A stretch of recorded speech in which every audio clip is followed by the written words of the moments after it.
Live from the Drew Estate Cigar Studios in the great state of New Hampshire, the Gurkha Cigar Studios in fabulous Las Vegas, Nevada, and from beautiful Indian Trail, North Carolina. Welcome to the Spare Notes series with your hosts, Matt Tobacco, Kevin Acuff, and William Cooper. And good evening, ladies and gentlemen. It is Saturday night once again.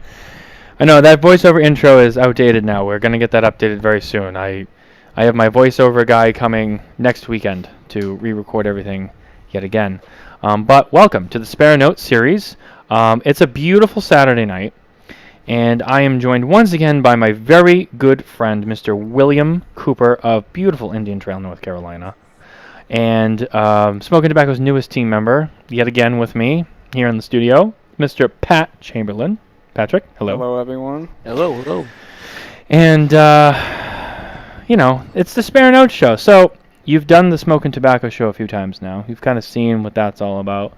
The Spare Notes show is a little bit more free-form. You can get a little more creative. So, it's also usually when Coop and I like to, have our exchange out of love. Right, Coop? It's all out of love. Right, absolutely. But we pick on each other, and that's why it's fun. Yeah. I don't know I have anything to pick on you for tonight. Yeah. I know. I've been pretty good. I've been well behaved. Yeah, I know. The only thing I can pick on you for is, like, Miami. Like, you go down to Miami last weekend, you do Lazona-Palooza. I know you had some other stuff you were doing. You were picking on him last week for that already. And then about him coming back and talking about it. I gotta hear about this. Wow, Pat learns quick. Like, he's already jumping in. This is great. Yeah, and then I talked to Coop because I usually talk to Coop on the phone at least once a week, and I get Coop on the phone. Coop, what's going on? Oh yeah, so I ended up staying in Miami for a few more days. I'm like, oh yeah, must be nice. Yeah, I just decided to stay. It's like, oh yeah, that's nice. I was in Palm Beach for part of that for non-cigar stuff, but yeah, right. A 9-day trip to Florida, so it ended up turning into. So does your wife just not care? Like, she's just like, you know what? Yeah, get out. Like, you must drive her crazy if she's like, you know what, Coop? Yeah, stay. Well, you know what? Stay an extra few days down in Miami. I'm doing great. I mean, usually the wife is like, I need you to come home, and she's like, you know what? You stay. There's nothing she needs me to come home for. I mean, that's the thing. So my kids are, my youngest is 24, so I don't. If it was 10, 15 years ago, another story. But no, she's going down to Orlando the week after next, so I'm probably gonna join her for part of that. But her dad's down there, so yeah. I mean. Oh, that's right. Yeah, I forgot about that. Yeah. Yep. So she's gonna go down, and I may just join her towards the end of that week. But yeah, it's no big deal. I mean, if there was something going on here, like a project, I wouldn't have stayed. But there was not really much going on. Well, it's all good. It's all good, Coop. I was just giving you a hard time. Don't worry about it. Yep. You know how I feel. I mean, look, I wish I could go to Miami 10 times a year. And I mean that. I mean, who doesn't like the Magic City? I don't think anybody likes the Magic City as much as you do, but I love that city. I just love that city. And I love it for all the reasons that people don't. Miami Beach I've been to. I don't like Miami Beach. I'm too old for Miami Beach, but I love the rest of the city. And you know me, I go camp out at Caribbean Cigars. And hang out with Hector. But I didn't see Hector Caribbean because I left Lazona a little earlier each night to go to Caribbean. So and I went to Caribbean when I stayed the few extra days. I went down there. Yeah. I haven't been to Miami. I've been to Miami several times, but I haven't been there. Probably the last time you were there was 22. Yeah. No, it was after that. I went down. I've been down a few times. You went with Carney. I went with Carney. Yeah. Yeah, I went with Carney for the NFT launch when he still worked at LFD. That was last year. It was 2 year years before. Ago, yeah. Yeah, it was like August of 22. I think was the last time. Actually, and then I flew through Miami a few months later again when I went to the Dominican Republic. So yeah, I was there like 3 times there. Yeah. I think this year, I think it was 5 times I went. It wasn't 10. Last year was about 10. Yeah. Last year was, but I hadn't been down there in about 6 months. So, I learned the summer is not a great time to go down there. So I don't go in the summer anymore. It's too hot. Yeah. The heat, they have like 300% humidity. It's ridiculous. Like who's doing that? It's hot. It's hot there. I've always been there. yeah, like I went there in August. I know that was shitty. I was there in the spring a few times. I've been there in November. And yeah, it's usually nice. I think only one time I've been there like midsummer. So. Yeah, it's last year I did a summer trip down there, and I'm like, I don't need to be down here in the summer anymore. And I stay at my normal hotel, and there's great area to smoke at this hotel I stay at. And, where do you stay? Down in Brickell? The Don Shula Hotel, which is okay. Miami Lakes.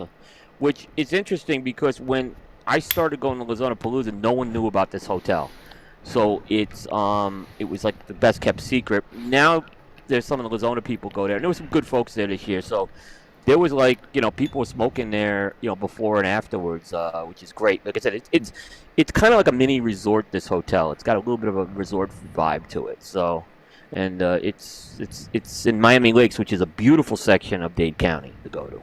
Mm-hmm. It's right by Perdomo headquarters. It's literally I know what that a is. mile from Perdomo. Yeah, I know what that is. Yeah.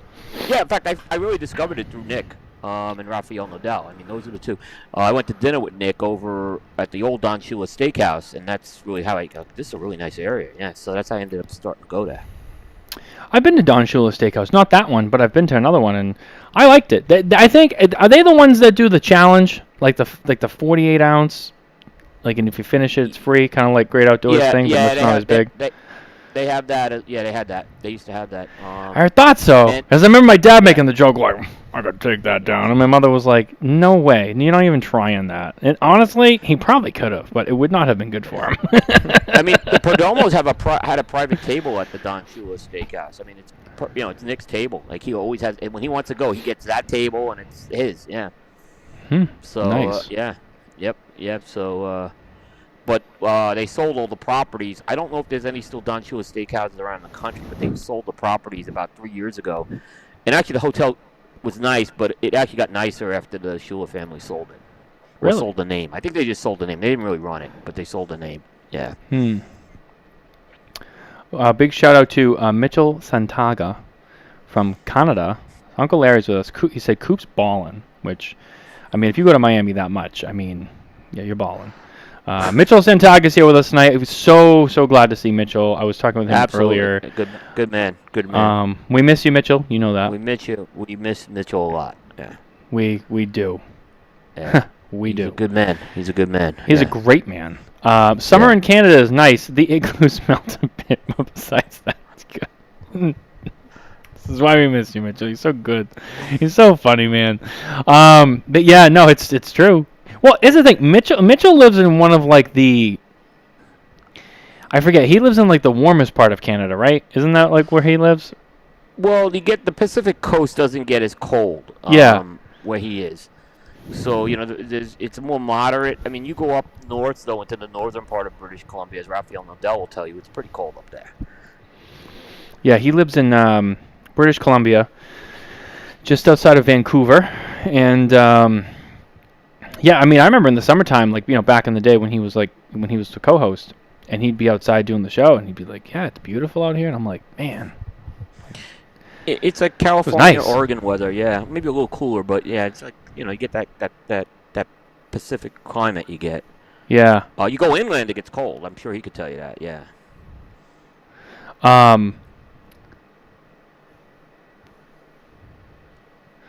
Sorry, I was just checking something. Yeah, but no, I mean, I've still never been up to Canada. I've always wanted to go, and I haven't made it. And, one of these days, man, I will get up there. I haven't been up there in about 20 years, but I've been up there about 6 times. I have been to British Columbia, but not Vancouver. I've been to Victoria, but I haven't been to British Columbia. I mean, Vancouver and British Columbia. Yeah, I want to go. If I was to go, I'd probably because I'm on the East Coast. I'd probably go. Toronto, Ontario. I'd probably go there first. I've always wanted to go to New Brunswick. Nova Scotia is beautiful to go Nova to. Scotia. Sorry, that's what I meant to say. Nova Scotia, yeah. Yeah, we did the boat ride to Nova Scotia. It was beautiful. And it's kind of weird because Nova Scotia is on the East Coast, Victoria's on the West Coast, and they both have this English theme to it. They're almost like very similar cities to each other. vibe-wise. It's just it's very interesting. And I had been to, like, it was only about 2 months apart I had been to those cities, so it was, yeah. And I've been to Montreal. I used to go to quite several times as well. Toronto, we went, my wife and I went to Toronto. We've done that as well. My son was dating someone from Ontario, but the pandemic kind of ended that. So I thought for a while he might become a Canadian, so. Yeah, I don't know.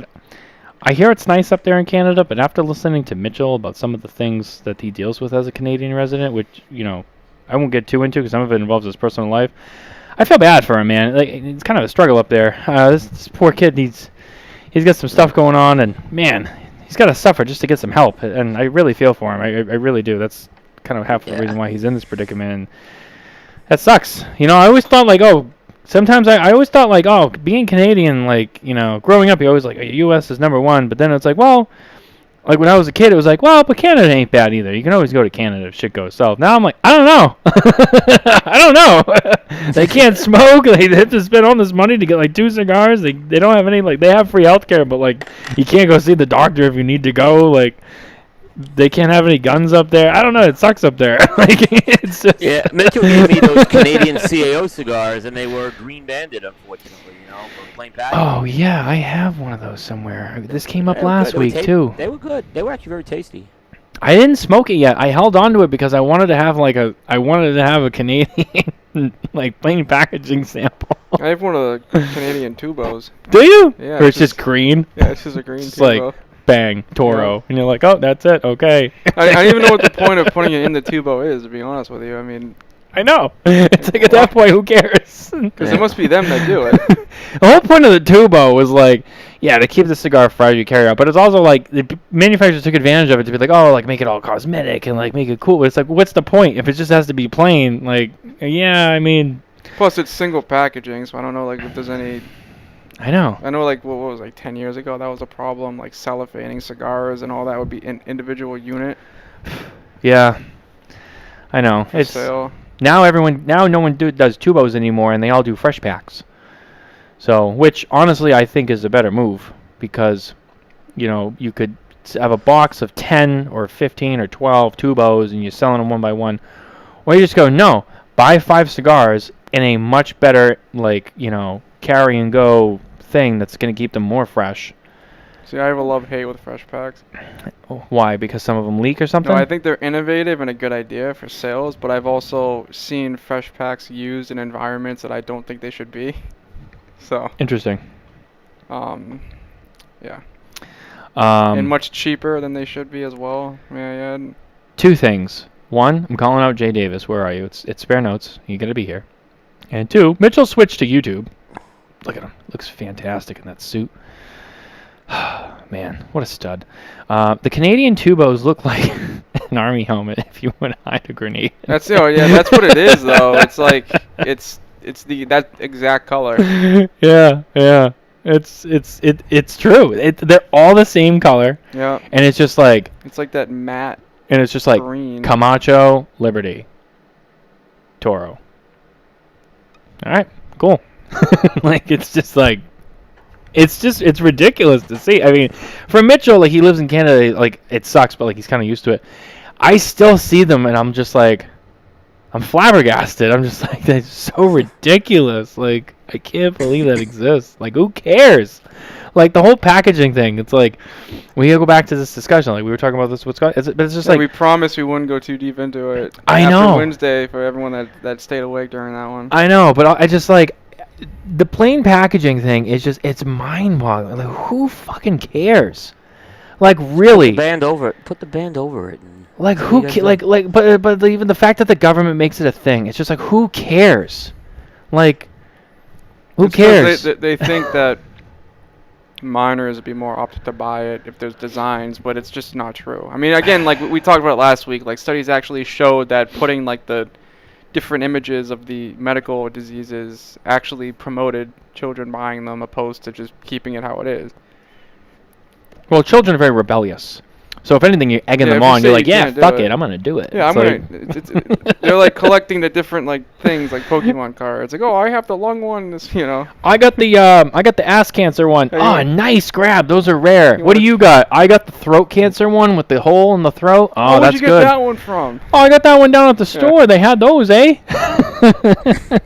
It's crazy. It's crazy.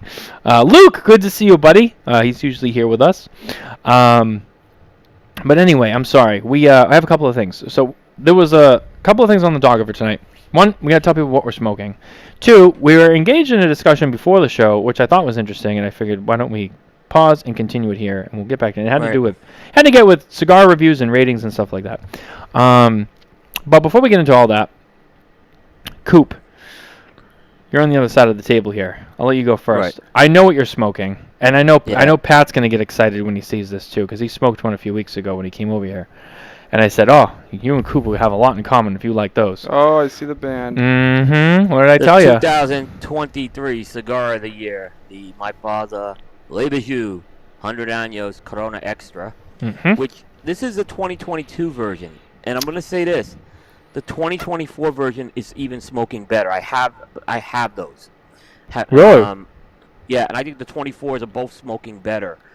I wonder it's because I may have smoked those newer off the truck compared to when I first had this, and I'm kind of going to see how those 24s are going to age if they change at all. But those 24s are smoking even better. When did those ship, the 24s? They shipped about a month ago, I want to say. a month ago. That's exactly Yeah. what I shipped. Okay. Yeah, so I already got a box of the 2024s as well, but I'm still going through. I have several boxes of the 22s because I bought a ton of them, despite what some of the pundits say. I do buy cigars. I do buy. I won't go there. And I'm not showing receipts. I'm not showing. By the way, if any of you guys in the media show receipts, I'm going to come after you. No need for Jay! you to show receipts. Jay's working at the store, but he still popped in. Jay! Jay's always I love Jay. It's just not, Jay, it's not the same when you're not here commenting. And I mean that from the bottom of my heart. It's not the same. I need you here. Luke Kelly, Liga Privada Anniversario, I think he meant to say. It was probably auto-corrected. I smoked the Lancero in that. It's really good. Yeah, fuck both of you. You guys both of you. Didn't you smoke the? Well, we had Lancero too? on the show, and he sent to me. So. What'd you say? Didn't you say you had the Lancero anniversary too? No, I haven't had that one, but I've had the H99. Who said they did? I said fuck. I you to haven't someone had it. before about No, that, too. Scott. Remember Scott said it on Wednesday night? He was like, "Oh yeah, they were giving me like the new Liga 10 Lancero." Oh yeah. So Yeah. fuck Scott. It's good. And fuck Coop. It's good. I'm sure it is. Yeah. Asshole.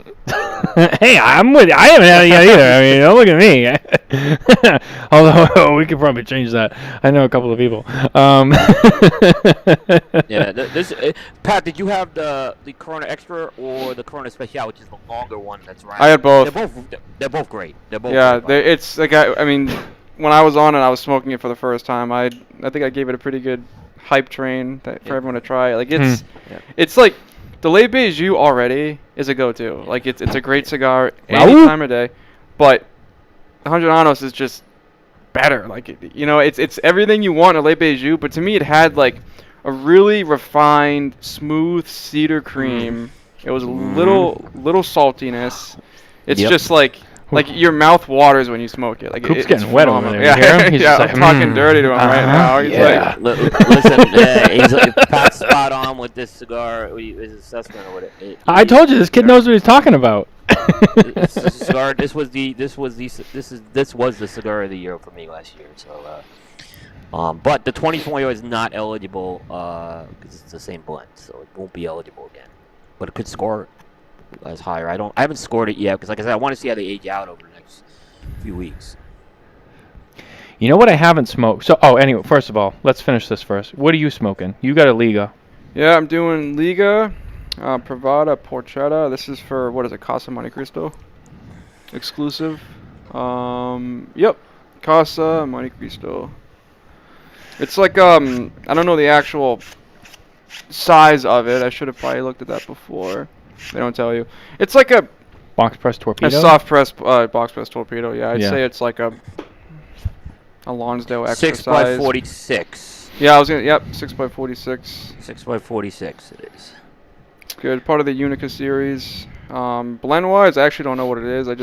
I got it in like a bag, and I'm like, oh, I'm gonna try. I didn't look into it. Usually, I think they're the Habano wrappers, but they range, which what they use in the Unica series. Yeah. So I'm it's Habano. It's a Habano. Yeah. Yeah. So very good. They tweak those blends. Yeah, they're similar. Yeah. This is similar to the T52, but it's tweaked somewhat. Yeah. It's very good though. I mean, everyone that knows me knows like Liga. It's another one of those, like Fuente, just another one of those cigars I always reach for. And if there's anything that has American tobacco in it, I'm biased to it. You know, like sometimes it might not be as good as you want it to be, but typically most American tobacco I always enjoy. So you're an American guy with JC Newman. I love the American. 2020 cigar of the year on Cigar Coop. This man, he's got some pedigree, man. I'm telling you, he knows his stuff. I told you. 2020 cigar of the year was the American, yeah. Told you, we did good. Yeah. We did good. Didn't you give me like a list of stuff to say and then? Oh wait, no. Yeah. You weren't supposed to say that, but I mean, a lot of it is like when I started at Twins, like I didn't know anything about cigars, so I would just smoke everything. So that's what you do though. Doing it, you learn quickly like what is a good cigar and what is a great cigar and what might not be a good cigar, and. Like it's like uniqueness is what I look for when I say like this is like a really really good cigar. Like to me, Liga has like a unique kind of mineral savoriness to it, which some people might be turned off by that, but I like it. It's the best way I can say is mineral. I think it's because of the smoke aroma coming off the foot, but it's like a distinct mineral kind of aroma, and then like the American it's just unique because of the Florida sun grown. It's like a creamy spice. It's just so good. It's like 20 Acre Farm from Drew Estate too. Like it has Florida sun grown in it. It's just that tobacco just hits everything for me. It's good. I don't know what to say. It's just a great cigar. Yeah, and it's funny and it's nice to see. You got tobacco being grown in Connecticut. You got Pennsylvania. Broadleaf, and people are working with that, and I've always said true Connecticut broadleaf is some of my favorite tobacco. I mean, that's anyone who knows me knows that I've always said true American Connecticut broadleaf is one of my absolute favorite tobaccos. Yeah, like anything that has Connecticut from Foster Farms, I'm smoking it. Like I'll try it. It's their broadleaf is unreal, and they do a good job. They do. And then I don't know. I know Tat's using new broadleaf as of last year. I never asked where it was from. Maybe they didn't want to tell me where it was from. But their broadleaf that they're using now is phenomenal as well. I mean, I did that the review, and I think I made a distinct from the Lonsdale. The Lonsdale, yeah. Yeah. Phenomenal. Yeah, you, sorry, excuse me. I hate to yawn on the show. We just started. I know, I'm sorry. It's been a long day. It's been a long daddy day. Someone had a lot of energy today. Yeah, they're right over there. So that has the new, that's got the new broadleaf in it. Yep. Everything that was released as of, I want to say October last year. Yeah. Well, within reason. The stuff that's shipping, that's obviously whatever's been rolled at that point. Yeah. Like the pumpkins last year was, according to Casey, the first like release that they had with the new broadleaf on it. I see, yeah. Yeah, and it's funny, I'm smoking a Tatuaje. I'm smoking so we were talking about this before. It's kind of like a short Robusto. So it's a Cojite. Cojite, yeah. It's Tatuaje Corojo from the S&S kit for 2024. Put your pinky out when you do this one. Yeah, there you go. S&S kit. Yeah. S&S from the Saints and Sinners Club. You have your coin. Are you gonna coin flash the screen now? No, I don't even know where that is. But no, I mean, this is only my second year with S&S. I got into it because I wanted to see what it was all about and see, and there's some good stuff in there. And I signed up again because I was like, all right, I want to check it out again. And these came. They got a 10-pack bundle of these, and obviously some other stuff and the S&S exclusive stuff. And these are good so far. These are really good. And I like this size too because it's a good warm up. In the winter. Yeah, like, it is such a good size in the winter. It's and I love that like he's starting to put Corojo in his rotation for his blends because again Yeah. like if people that know the Tat story, like that was originally supposed to be the brown label wrapper, Yeah.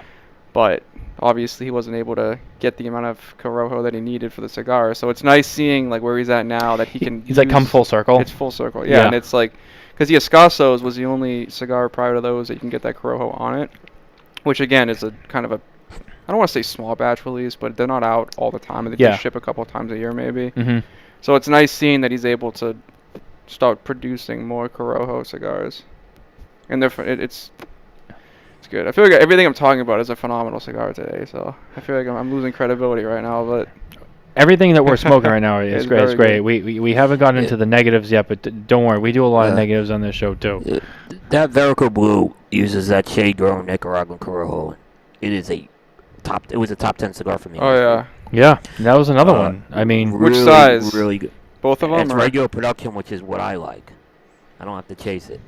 Yeah. Yeah.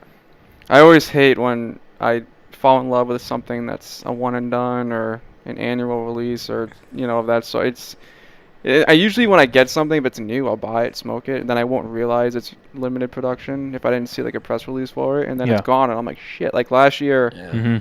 the Encore Black from EP Criddle, like oh yeah, I bought one, and I'm like, oh, it's an Encore, it'll be out, whatever. And then I think it's intended to be more often available than it is, but I bought one, and then I went back in the next day because I loved it, and they're just gone. And I'm like, that's sick. Yeah, Twice a year. I think they said twice a year they're gonna release it. and then they did the Encore Black Noir. I have it. I have that cigar, I by the way. think I have one left. I think I have one left. What does that one look like? It's that the round one- Yeah, yeah, it's the round- one. Oh, I Yeah. haven't seen It's it. the round one. So they only made, was it, what was it, 1,000 boxes? Yeah, 500 most of them boxes? most of them went international. But it Right. also uses a different wrapper than the black. I think the Yes. brown uses the Ecuadorian wrapper. Yeah, yeah, it is. It's different. I remember it had some strength to it too, and Yeah. I liked it. There were two guys was doing an event, and I stopped in at the Nashua store right near my house, and Dave was there, and they had them Mikey there? Mikey was there too. I met Mikey. I love that guy. You know I love Yeah. that guy. I know, and I met That's a Mikey fanboy. there. That's my fanboy moment. Yeah, no, I met him, and so I bought a couple, and I stayed. Dave's like, "Are you gonna stay?" I was like, "I have some time. I'm gonna stay today." They were like, "Yeah." So and I was like, "I'll smoke it." I was staying to smoke it with them, and I was like, "Wow, Dave, this is something." He's like, "Right?" And I was like, "This is a great cigar." I'm like, "It's got a lot to it, but it was done right. It's very good." I was very impressed. You know what really upset me about EP though? What? Is when they released their American cigar, the Pledge of Allegiance. Oh yeah. The initial release was kick-ass, amazing cigar. When it came out this year during the summer, it was awful. It wasn't the same. I mean, still have one Yeah. left. I kept just so I You're could right. tell people this, dude. Like, and You know what? anyone I that forgot likes about that. anyone You're that right. likes I have a whole EP, box of those unopened too. yeah, anyone that The likes new ones or the old ones? The new ones. But because I bought a couple of singles on top of that. So, but I have a few of the old ones. And you'll probably see that on the Coop list. I'm not. Yeah, I know. I figured. Yeah, it made it, but yeah, it's a good. That original one was good. I didn't like the Solomon either, to be honest with you. I haven't had it. I have one at Yeah, home still. I thought the drawer was way too loose in that Solomon. And So that's What up, Chuck? literally this is I'm gonna vent a little bit about it just because like you said we're allowed to do that on this one. Yeah, yeah. And again, like Say I'm not whatever you want. discrediting EP. EP is a phenomenal brand. They consistently pump out 90+ rating cigars. They have a lot of. It's a great company. They've So been very successful. Everything I say Yeah. right now is not discrediting that brand. Like it's not to deter anyone from smoking any of their products because everything else I smoke, I just said the Encore Black was amazing. Yeah. So that's I'm just gonna open with that one. But Pledge of Allegiance Year One, insane cigar. I was in love with it. And again, one of those instances I didn't buy enough of them. Right. This year I was smart. I'm like, once we get them in, I put a box on hold. I'm like, I'm buying a box of them. Period. Buy a box of them. Open it up. Again, Connecticut broadleaf. It looks like a shade grown. Like it's like the wrapper is so remarkably thin that you can just almost see through it to me. And then like it had that thing where the wrapper was basically raising on the cigar. Like you can kind of pinch it, and the wrapper would kind of start moving and everything. It was super thin broadleaf, and then you cut it, and there's like no draw. Like not that it's tight, but it's so loose. There's no draw, and then when you it's been loose and drawers. I've seen a lot of EP grower. Every single time, and I have one left just because I wanted to keep an example of how bad this release was, and every single one I smoked, the neck, and I don't cut the entire tip of that. I cut just enough off of a cigar. Like I know how to cut a cigar. Right. So I'm gonna open up with that. Right. Every single cigar I smoked, the wrapper was unwinding because of how thin that broadleaf was and how not supported it was to the binder. And it was awful. Like I was burning my fingers like halfway up the cigar because of the way that it was burning, because of how open the draw was. It was like I didn't have any out of that box of 10 that smoked well. And I've told I told Edgar, I've told people like I don't know if they release the same amount of boxes because they only release, what is it, 1776, right? Yeah. Which is right. Because of the year. 1776. So, yeah. I don't know. I don't know if maybe like the pot industry is buying up all the broadleaf. They had an issue getting it this year. I don't know, but it was not the same cigar, and I was let down by that one. Yeah, you're not wrong. I would agree. I remember the first release. I almost missed out on it. I remember they went so fast. I was able to eventually track a couple down, and I did smoke it, and I was like, "This is good." And I talked to Coop about it. Coop was like raving about it and excited about it. And I was like, I wish I got more. And then I remember they came out again. I said, all right, I can't forget this year. And I got some, and I remember being like, I feel like there was a difference. I was like sitting there, and I'm like, wait a minute, I thought this was really good though. And I was like confused, and I'm like, what happened? And I was like, something's like, I remember this was so much better. And then I was like, all right, whatever. And I just kind of moved on and didn't really think about it again. And now that we're all having this conversation and I'm really thinking about it, I'm like, yeah, you're right. There really was a difference. And you know what's funny? To what Pat was saying too, it was surprising because almost everything I've had from them has been just absolutely phenomenal. And I remember being like, I actually have the Solomon in my box right now. Oh, you do? Okay. I want to see if I can show it. See if this. I haven't looked at the Solomon yet. Maybe again, I could have just been my box. I thought it smoked very loose at Solomon. Did you smoke the Solomon yet? I forgot. I haven't. No, I got. You haven't smoked that size yet. Okay. It's just, I mean, you can just look at it's Connecticut broadleaf. You know, just the consistency and the color. Just it doesn't look like the typical meaty broadleaf you see, right? And if you look at release 1, like the year 1, the big difference I saw was it was a jet black broadleaf wrapper. Jet black. This was lighter. Yep. It was extremely lighter. That's why I'm like, I don't know if they couldn't get that quality broadleaf this year. I don't know. And again, every year they're like, oh, this might just be a one and done release, and then they're like, oh, just kidding, we're gonna do it every year. And then I don't know if they're just able to, I don't know. But it was a big letdown. And I have the Solomon still. Maybe I'm hoping it'll be better. But the 9 cigars I smoked out of that box, I was upset with. And it was my bar exam cigar too. I sat in front of the convention center in Boston the night before I took the bar exam, and I was smoking that, and I'm like, wow, I could have smoked like something else. And I wish I had something better. Yeah, I mean, I'll say it. I know what you were thinking. And the thing is, it's just, that company is very capable of doing better than that. I don't know what, but again, like, you don't know the story. Something may have happened. Obviously, look at the wrappers side by side. I mean, yeah, it's just, it wasn't the same, and it sucks when you start doing a different limited production and it's not consistent every year. And I get it's hard to make, because again, it's limited production for a reason, but it's at some point when you are buying a tobacco or you're selecting what you're going to use for that release that year, you have to be like, all right, should we do this year? Is it going to be worth it? Or because I haven't heard many people that have given a good review of the American this year, which is unfortunate. But rant over. That was a good rant. I think it was very well received, and this is definitely the place to have it. But on a high note, really quick, let's not forget about our friends who helped make this show happen. That's right. Shout out to ST Dupont. Shake up the legacy. We have all of our ST Dupont products with us tonight. I know Pat's got his set up now. His collection is already growing. He learned very quickly. I got the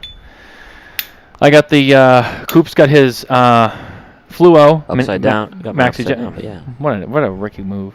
I remember my first show. I'm just kidding, Coop. Come on. Chuckle with me. I have the Lagrand featuring the soft flame and the torch. Look at that in one swift move. And it pings now. That's a fantastic lighter. Pat's got the Biggie, which I recently reviewed on smokingtobacco.com, so you can head over there and read what I thought about that lighter. But if you're following along with the product reviews, I think you'll be pleasantly surprised. And we both have our ST DuPont cutters, our cigar rest cutters. I have mine. It's a silver. Pat has the gold. Fantastic. Some of the sharpest cutters in the game, I have to say. Fantastic. Nice, clean, precise cut every time. Only from ST DuPont. Shake up the legacy. Gentlemen, before the show began, we were talking about cigar reviews and ratings, and you guys were actually kind of into that a little bit more than I was, because I was only half paying attention because I was getting the show ready. But I just remember it was an interesting conversation, and I was going to bring that up really quickly before we got into other news. And I have something I have to find for you, so this would be a good time to do that.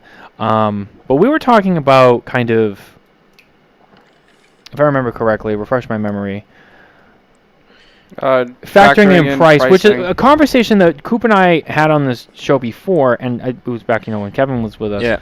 And but now that Pat's here and has his perspective, Pat had is getting up to speed with smoking tobacco and asked do you factor in price with the reviews and stuff like that. And I told him that we do, and respectfully, Coop disagrees, but everyone kind of does their process a little bit differently. Sure, and sure. I know we were kind of having that discussion, and I just figured, hey, why not we? Like Carney used to say, don't waste all the good conversation before we go live. Right. So, but anyway, I just figured I'd bring that back up. Yeah, I mean it's a topic we have talked about, Coop, and he recently reviewed a cigar that is about to go up, but there was a couple of things I wanted to check on with him before I sent it, and it kind of came down to one of the things about the score and some of the things he said about it. I needed a little bit of clarification, but then he had said to me, well, do you factor in the price? And I said, well, we do. And he said, well, that actually might affect the score some more because of, the value of the product, how it performed, but taking into consideration, the value you get out of it, which, Coop, I know you kind of disagree with, and you have your reasons. But that's kind of where you guys were at, and I didn't know if there was more to that, but I figured we could continue the conversation. I can say my stance on it. So as an individual, I don't like prices involved in reviews because I'm looking at it like anything else. It's what is the product if you're using the best tobacco you have, then what are you doing with it? How is it performing? What is the flavors? How unique is it? How consistent is it? If you're smoking 3 samples, that's really what I care about. And price isn't a factor. It's just you're grading based on what's in front of you.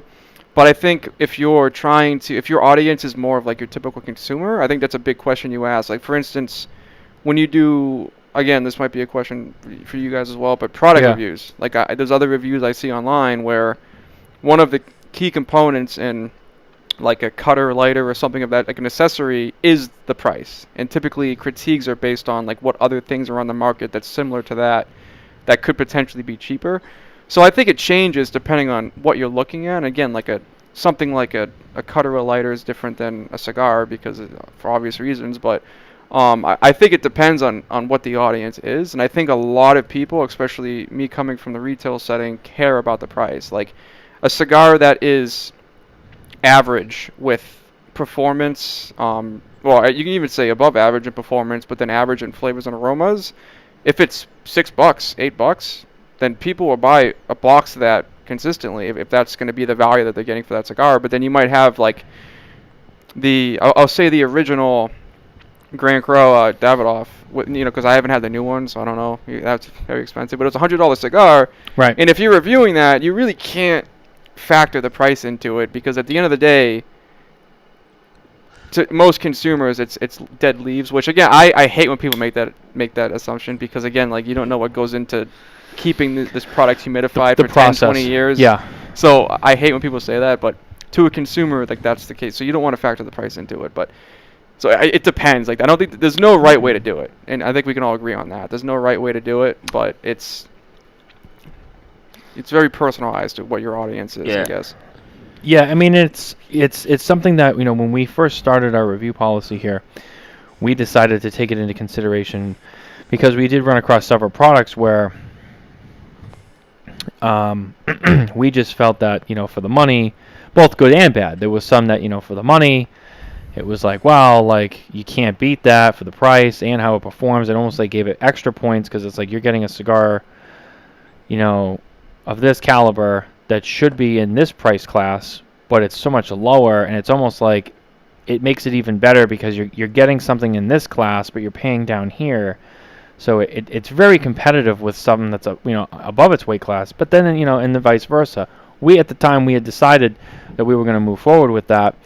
Because we felt that it really kind of helped differentiate. Now, I understand the argument on the other side. Believe me, I do.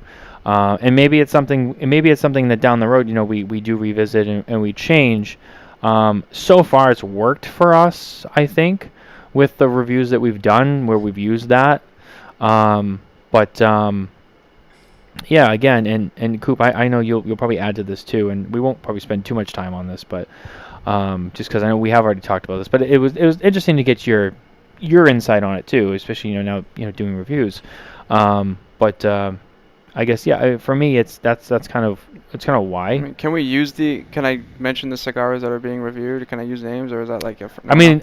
Those reviews are done, right? So they're gonna go out anyway. I mean, so, don't say too much about the score and stuff. I want people to read the review, but yes. All right, so I won't use names then. So basically, like, to me, like, based on what I'm smoking, there's cigars that I've had that objectively are in like the high 90s, the mid 90s, but that deserves a rating like that. Sure. And then there's cigars that I smoke that don't have that kind of elite level factors to it, but it's still a damn good cigar. And then if you factor the price of it in, I'm like, yo, this should be an 85 cigar, right? But now if you say like price isn't factored, I'm like, okay, well, I'm not going to give this like an 85, 86 if this other cigar that objectively is a better cigar is a 90. Mm-hmm. Because if you take the price away from it, this cigar doesn't give me the same complexity and same satisfaction objectively as this specific cigar. Right? So that's how I view it. So if you factor the price in, that's a big thing, because it's for what you're paying for. This is like an elite level cigar for that price point, if that makes sense. Yeah. But when it comes to no price, then it's a good blend, but it's not to the level of this kind of a cigar. Right. Yeah. And again, there was a handful of cigars that we did review that were very high in price point, and the way they performed, it was like I think we started using it because the flip side of what I was saying before was like there was cigars we reviewed and were like, you know, for $35, $40, it's like it was worth mentioning because it was like you're spending this amount of money, and it didn't even come close. I mean, like, you know, for that, if the average consumer is going to spend that kind of money on a cigar that they're going to burn and it's gone and that's it, $40 down the drain, it better be good, because if not, you're going to be sitting there being like, I just spent $40 on trash. And I think from a construction standpoint, factoring the price into it, I think is relative to it, just because, like, to me, anything that's over $20, or I guess now with inflation, $25, $30, construction shouldn't even be a question. If you're paying that kind of money for it, it should not even be a question. But unfortunately, in some cases, it is a question. But, you know, so I think, you know, it's all relative, and it's subjective. You know, price is tough. It's everyone's in a different financial situation. It is tough. It's very, so it is to Coop's point. I'm assuming, you know, whatever Coop's going to say about his stance on it, but it's hard to have an objective review factoring price in, because price is such a subjective topic. Mm-hmm. You know. Yeah. And it's not fair to the manufacturers in many cases when you factor the price of it in. And Chuck, the cigar price will automatically reflect the quality of that blend. Shoot for the blend first, and I'll kind of speak on that too. And Chuck, thank you for the comment. I really appreciate it. And the price is not, as much as we've factored it in, it's not like it's before all that other stuff. I mean, all the other stuff is accounted for first, and that's where the meat of the score is. The price was kind of like a secondary thing where after all of that, we went and looked at it and was like, all right, after the blend and the construction and all that, then we look at, well, what does a cigar of, that performance cost? It's kind of a secondary thing. It's not like it holds half the weight. In our situation, the review that we're talking about, this whole conversation about price is really coming down to like 1 or 2 points added or subtracted. Yeah. So even with the price factored in, it's not like this big jump from like a 60 to an 80 cigar. Yeah. It's a couple points. Yeah. It's just kind of and again, I think that's why we had been using it for several reasons, is because we felt it kind of helped us hone in the score a little bit more. But at the end, but again, I mean, I agree with some of the points you guys made too. Or at least I understand them. So, but again, like you said, there's no right or wrong way to do it. But I follow Coop's everything that he's posting, so I really want to hear his insight on what he believes. Of course. Yeah. The veteran. In the end, I've kind of solved the problem by not ignoring the value component. In that everything gets a merit score. And the merit score is based on performance. So that's flavor, most important. Construction, if it's bad construction, it's going to have a ripple effect. Complexity, etc. But you can't, in my opinion, the price is very subjective because you don't know what taxes are being incorporated and where the cigar's getting gotten. You don't know if someone got the cigar on a discount rate. I know you can go off the MSRP, right? So the best way I've solved the problem is I put a value rating in there. And the value rating goes from not recommended all the way up to, like, we have the Chuck Norris Oasis ratings, which I hardly ever use, where, and there's a whole bunch in between. And I discovered a flaw in the last year, because this past year I reviewed a lot of pricey cigars. And all those pricey cigars, I was given a value rating of try a sample, right? Because it's like, you can't say to someone, go buy like a 5-pack of like a $40 cigar. It didn't make a lot of sense, right? So I was like, but that wasn't working either. Because no one's going to get an opportunity to try a sample of a cigar like that, or very rarely. So I put something in which is called splurge, meaning like, yay, this is good. If you want it, splurge on it. But it's a splurge. It's not something I would say buy for that quote-unquote rotation type of thing. It doesn't. It's just like I see Cigar of the Year when people say it's based on sales. That's complete nonsense, right? Jurassic Park Dominion was one of the worst movies I ever saw, and it grossed $1 billion. Okay, so how in the world could you say like that? If you base things on sales, that's a complete BS thing too. So I do think that the price needs to be separated out when you're ranking and scoring. But there are ways. I thought you guys have that value component in your reviews, like buy a 5-pack. We do. So you guys already have it. So why are you knocking the score because of that? That would be my question. You're already doing it. You've solved that problem. You're doing the same thing there. Yeah. Why say something if something is performing at a 90, but it's a $30 cigar?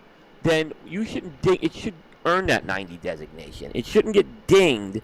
You have something in there to say, all right, buy one of these or splurge on, something like that. You have something to already take care of that. Why penalize the cigar?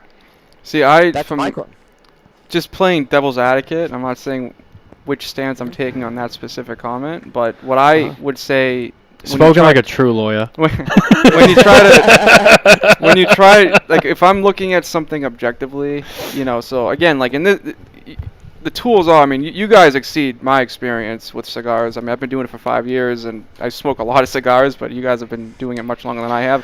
But when you're armed with a lot of knowledge on the releases, if you're like up to date on all the things that are new, if you've smoked all the legacy brands, if you've smoked all the staples that have stood through the test of time, then you're armed with knowledge on like objectively what is a good cigar.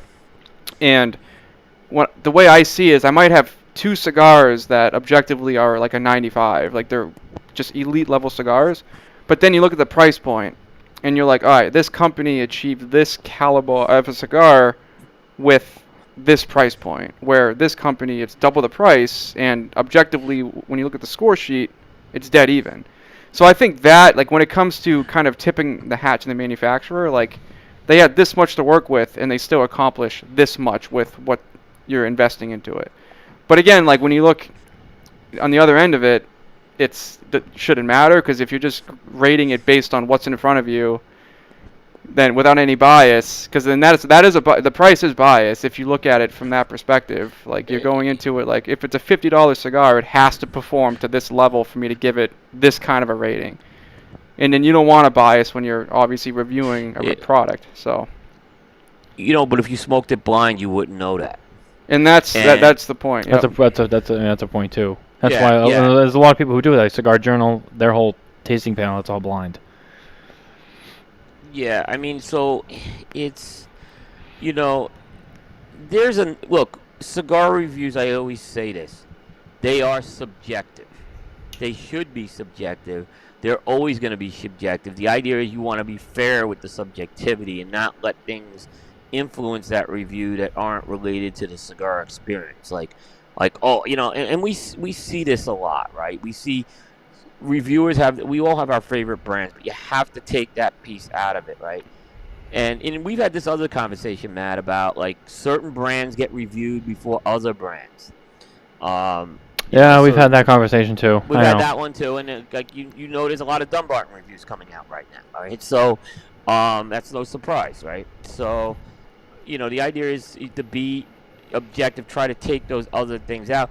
But price is weird because, and I was having this discussion about Cigar of the Year a couple of months ago with someone, and I was saying you can't base it on retail sales because the sales staff is pushing certain cigars to begin with. Right? They're pushing cigars. If they have more inventory, they're going to be pushing those cigars, is what I'm saying. So, I think in the end, they're doing a good job at selling the cigar, but that shouldn't, like I go back to Jurassic Park Dominion. It grossed $1 billion. It was one of the worst movies. I would never say that was, you could say that was movie of the year based on those numbers. And I'm like, no way would that be movie of the year. It's a terrible movie, by the way. I don't know if anyone agreed with me on that. One of the worst movies I ever saw. Like, I wish I could have had that 2 hours back. I'm going to address Alan's comment because I think it's a very good insight, especially coming from the retail perspective. So when it comes to sales-based reviewing, so first of all, if you base it off sales, Acid would be the top cigar of the year because sales-wise, that's always the leading cigar, which most really... There's nothing wrong with Acid, by the way.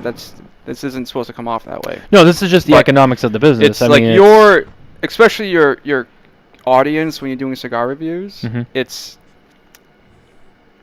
not that Acids doesn't fit that, but you're not looking for that. You know what I mean? Like to have that be like the top cigar of the year, just solely off of sales. Mm-hmm. Yeah. And to his point, like it goes to what shop are you at, or like what online retailer are you? Like what are you pushing? What deals do you have? Yeah. What are you educating your staff to do? Like, like especially for me, like the thing about like where I came from, and honestly, I haven't been to a New Hampshire shop where you feel like you're really getting rung down and steered towards a certain shelf. We're very fortunate. A lot of our shops are all good across the board. Like even like being at Twins, like obviously Kurt owns 724, and it sells very well. It's one of the top sellers there, but he trains us not to be like a used car salesman. Just because it's his brand doesn't mean that everyone that walks in that shop has to be forced into that shelf. And I'll pause you for a second. I know that's true. And then when you go down the road and you go to Two Guys, they'll tell you the best-selling cigar they have is their Dos Hombres house line. And it's not because... And I was a know-nothing consumer once upon a time. They never pushed it on me when I first started smoking. It was just like, oh, we have this. You try this. But it was never like, you got to smoke Dos Hombres. But if you ask them, they move that like... Yeah. And I remember when I was hanging out in the shop there all the time, I would just be sitting there smoking whatever, and I just remember I'd watch guys come in. Can I get 3 bundles, Dos Hombres, Churchills? And they would just come in and buy them like 3 bundles at a time, and they move. But that's why sales-based is so difficult, just because it's again, if you base it off that, it wouldn't be cigars that truly deserve that placement. Because well, exactly, Pat. And first of all, retailers, there are only a couple of retailers I know that release the sales numbers. Jeff Borshwitz is probably the closest who does it, right? Yeah. And that's great. There's no need for me. Like, there's no need for Cigar Coop if that's how we're gonna rank every year. But people want, like, I think I should be subjective. I am subjective. I'm trying to be fair, but I'm not. But I am subjective because the number one question I'm getting asked from someone is, did you like this cigar? Like, what did you think of this cigar? That's the number one question I get asked. And if I go out there and give this cigar a 90 when I really didn't like it, I'm not doing my job, right? And I remember I had a conversation with someone, a reviewer, who was telling me about Padron Damaso. Yeah. And he's like, do you like Padron Damaso? And I'm like, it really missed the mark for me. And he's like, it missed the mark for me too. And then he gave that cigar a 90. Right, which I don't quite understand. Like, you're telling me that this is a cigar you probably won't even go back and smoke again, and you're putting a 90 rating on it, right? I feel like Coop and I have like the same palate because everything him and I have talked about today, I'm like right on the dot with him. This guy's good. Yeah. This guy's good. So yeah, it's exactly. Damaso was. Look, I think there is a role for disclosing what's the best-selling cigar review. I think there's a value in that. It's not what I do. I'm not privy to any numbers for the most part. The closest I've seen anyone, like I said, do it is Jeff Borshwitz. He's really the only one I've seen, like, okay, these were my best-selling SKUs, these were my best-selling brands, you know, and he doesn't put the actual numbers out there, but he gives you a list of that, and, you know, and that's good. But like you said, Pat, Acid would be the best-selling cigar. Baccarat should be winning it every year. Yeah. So that's what I would look at, for sure. And like you said, you know, Kurt, right back. Give Kurt credit. He's not pushing his own brand yet. But, you know, I know other people that do push their own brand a lot of times. I know stores that I'll go into, and there are shops I know, and if they don't know me, they're trying to push me on a Davidoff right away. And they're trying to sell me a Davidoff right away. So, I mean, I said, I don't like to say I'm not objective, because objective's a little different, but I say there has to be a level of subjectivity. Otherwise, there's no point in me doing what I do. Yeah. And I would agree with that. Too, because like you look at the blind tasting reviews, a consumer is going to go and look at those reviews because they want that objective. Like, you don't know what you're smoking, you have no brand allegiance when you're smoking it, and you find out after the fact, right? But if you're disclosing what the actual cigar is, now it's like when you're looking at the feed, it's like, oh, here's a Dunbarton review. Let's see what they think of Saka's cigar right now. So there is, to some point, like. And every review has the reviewer, so, you know, sometimes you might find a reviewer and you kind of dance around with them. You're like, you know what he says is exactly what I like. So now you're curious what that person thinks of this cigar. So I think objectivity is, when I say that, it's more so, like, for instance, we'll just take, I'll take it back, we'll just use that for example. It was brought up. I personally do not like sweet cigars. So it's not what I buy, right? But if I'm reviewing a Baccarat, that is what that product is. Like, it is a sweet cigar. Yeah. It's a sweet tip cigar.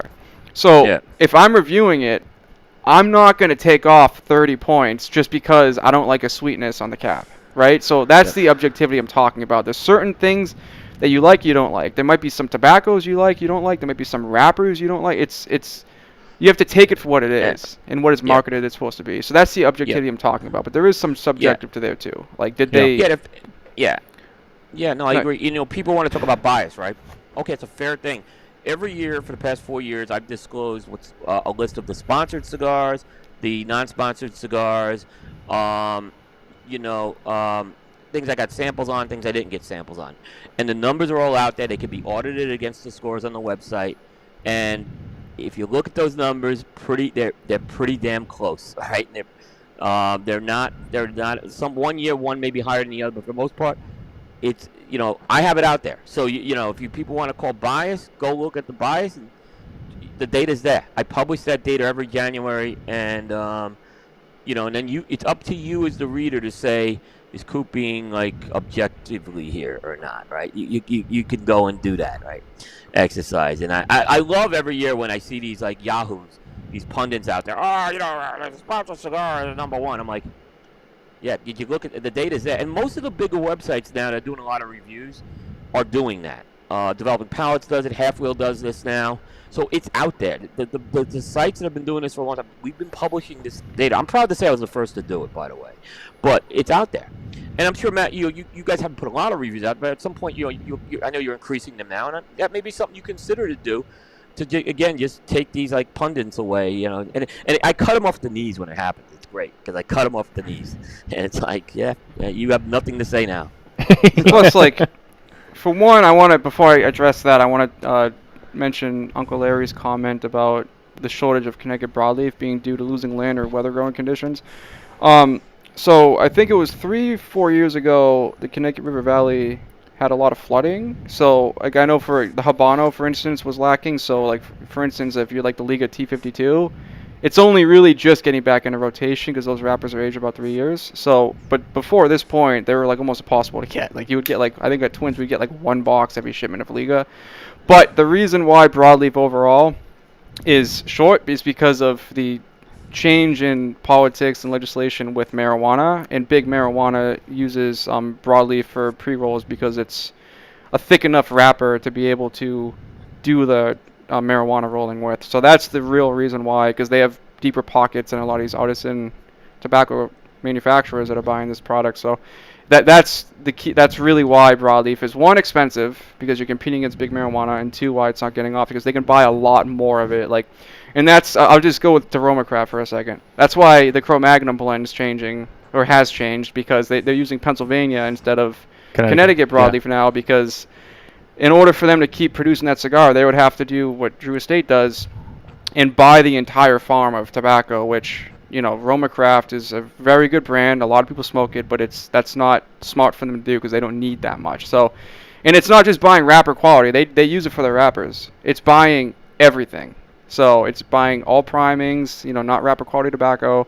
So that's the big reason for it. So now the growers are requiring you to buy more than, you know, most cigar manufacturers need.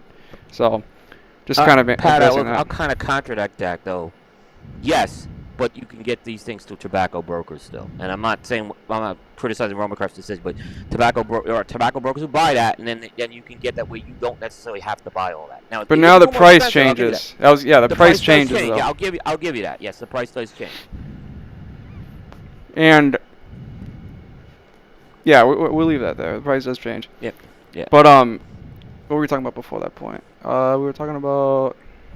You guys are still talking about, I think, price. Yeah, I was going off on sponsors, you know, bias. Oh yeah, sponsors. Yeah. And I mean, just from my perspective, from, you know, just the little bit of tenure I've had at smoking tobacco, I feel like when you are sponsored, people may look at that as some kind of a bias, or at least an implicit bias. But it's really, I feel like the sponsorships are more so like a working partnership. Like, I mean, if you smoke, like, for instance, like, we're due Drew Estate, and it's right behind us. Like, if you had a Drew Estate that you were like, wow, this thing is missing the market shit, like, you're the first one that's going to reach out to them and be like, hey, like, you know, we smoked this cigar, and this is what we thought of it, like, just so you know. Like, it's a partnership. It's not just they're giving you product and you're smoking it and you're like, oh, they sponsor with us, so I have to give it a good score. That's not. Oh yeah, no, 100%. I mean, because I'll be honest with you, there's been times when we reviewed cigars by sponsors, and the review did not go well.